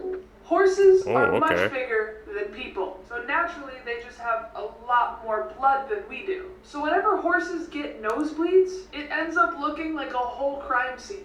So one of the only reasons we know how many people died in the Titanic are the shoes that are laying on the ocean floor. Some are pretty cool, others are kind of depressing. And the reason we count the shoes instead of, bones is because when the Titanic hit the floor, all the corpses kind of just scattered and the fish ate the corpses, but the fish couldn't eat the shoes. If you ever decide to go climb Mount Everest, I hope that you remember that the crevices in the ice are V-shaped. Which means if you were to ever accidentally fall down one, you more than likely wouldn't die instantly. Your body heat would melt the ice around you, causing you to slip further and further down until your chest couldn't expand enough to breathe. So make sure you bring a friend just as crazy as you to help get you out.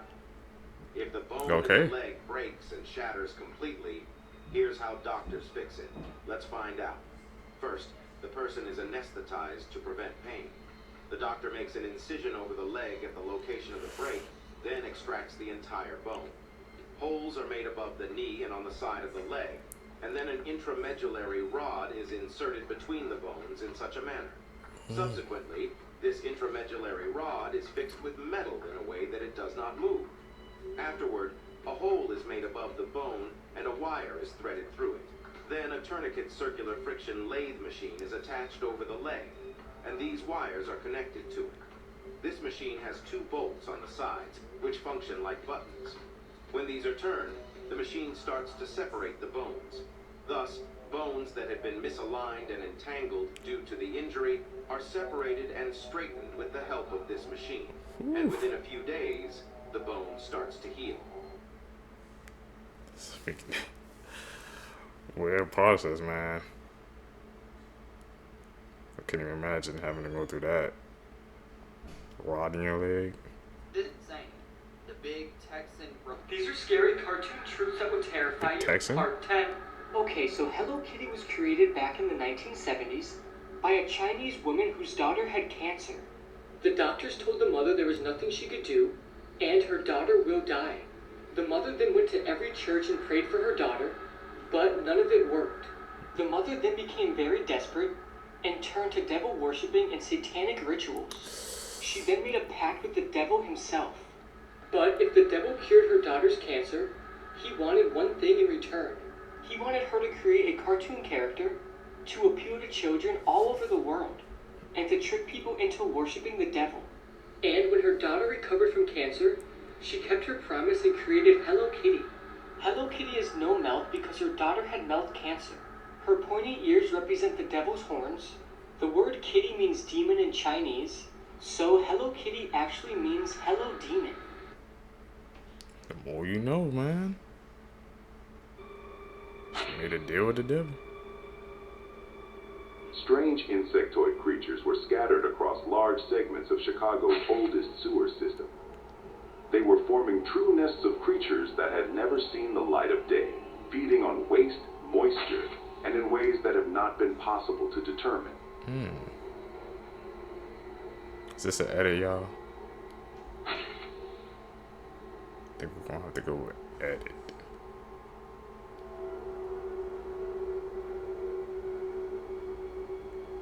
Cause you definitely would have seen something, right? Heard about it.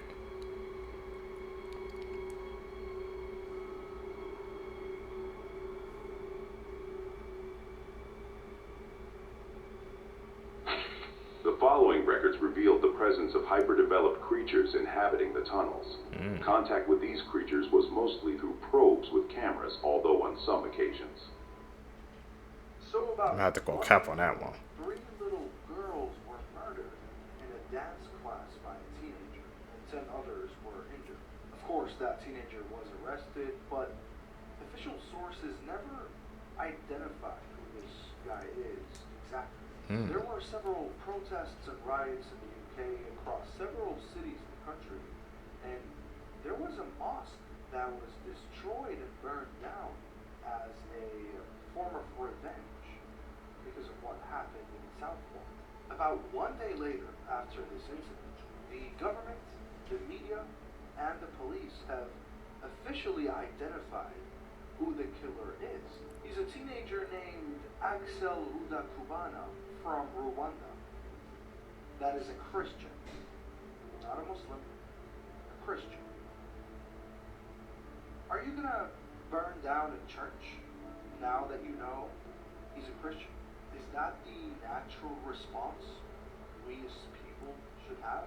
Official sources confirmed who's the person behind this misinformation. And let me tell you, this is how dangerous misinformation can be. It can lead you to do the wrong things. The person behind this misinformation is Tommy Robinson.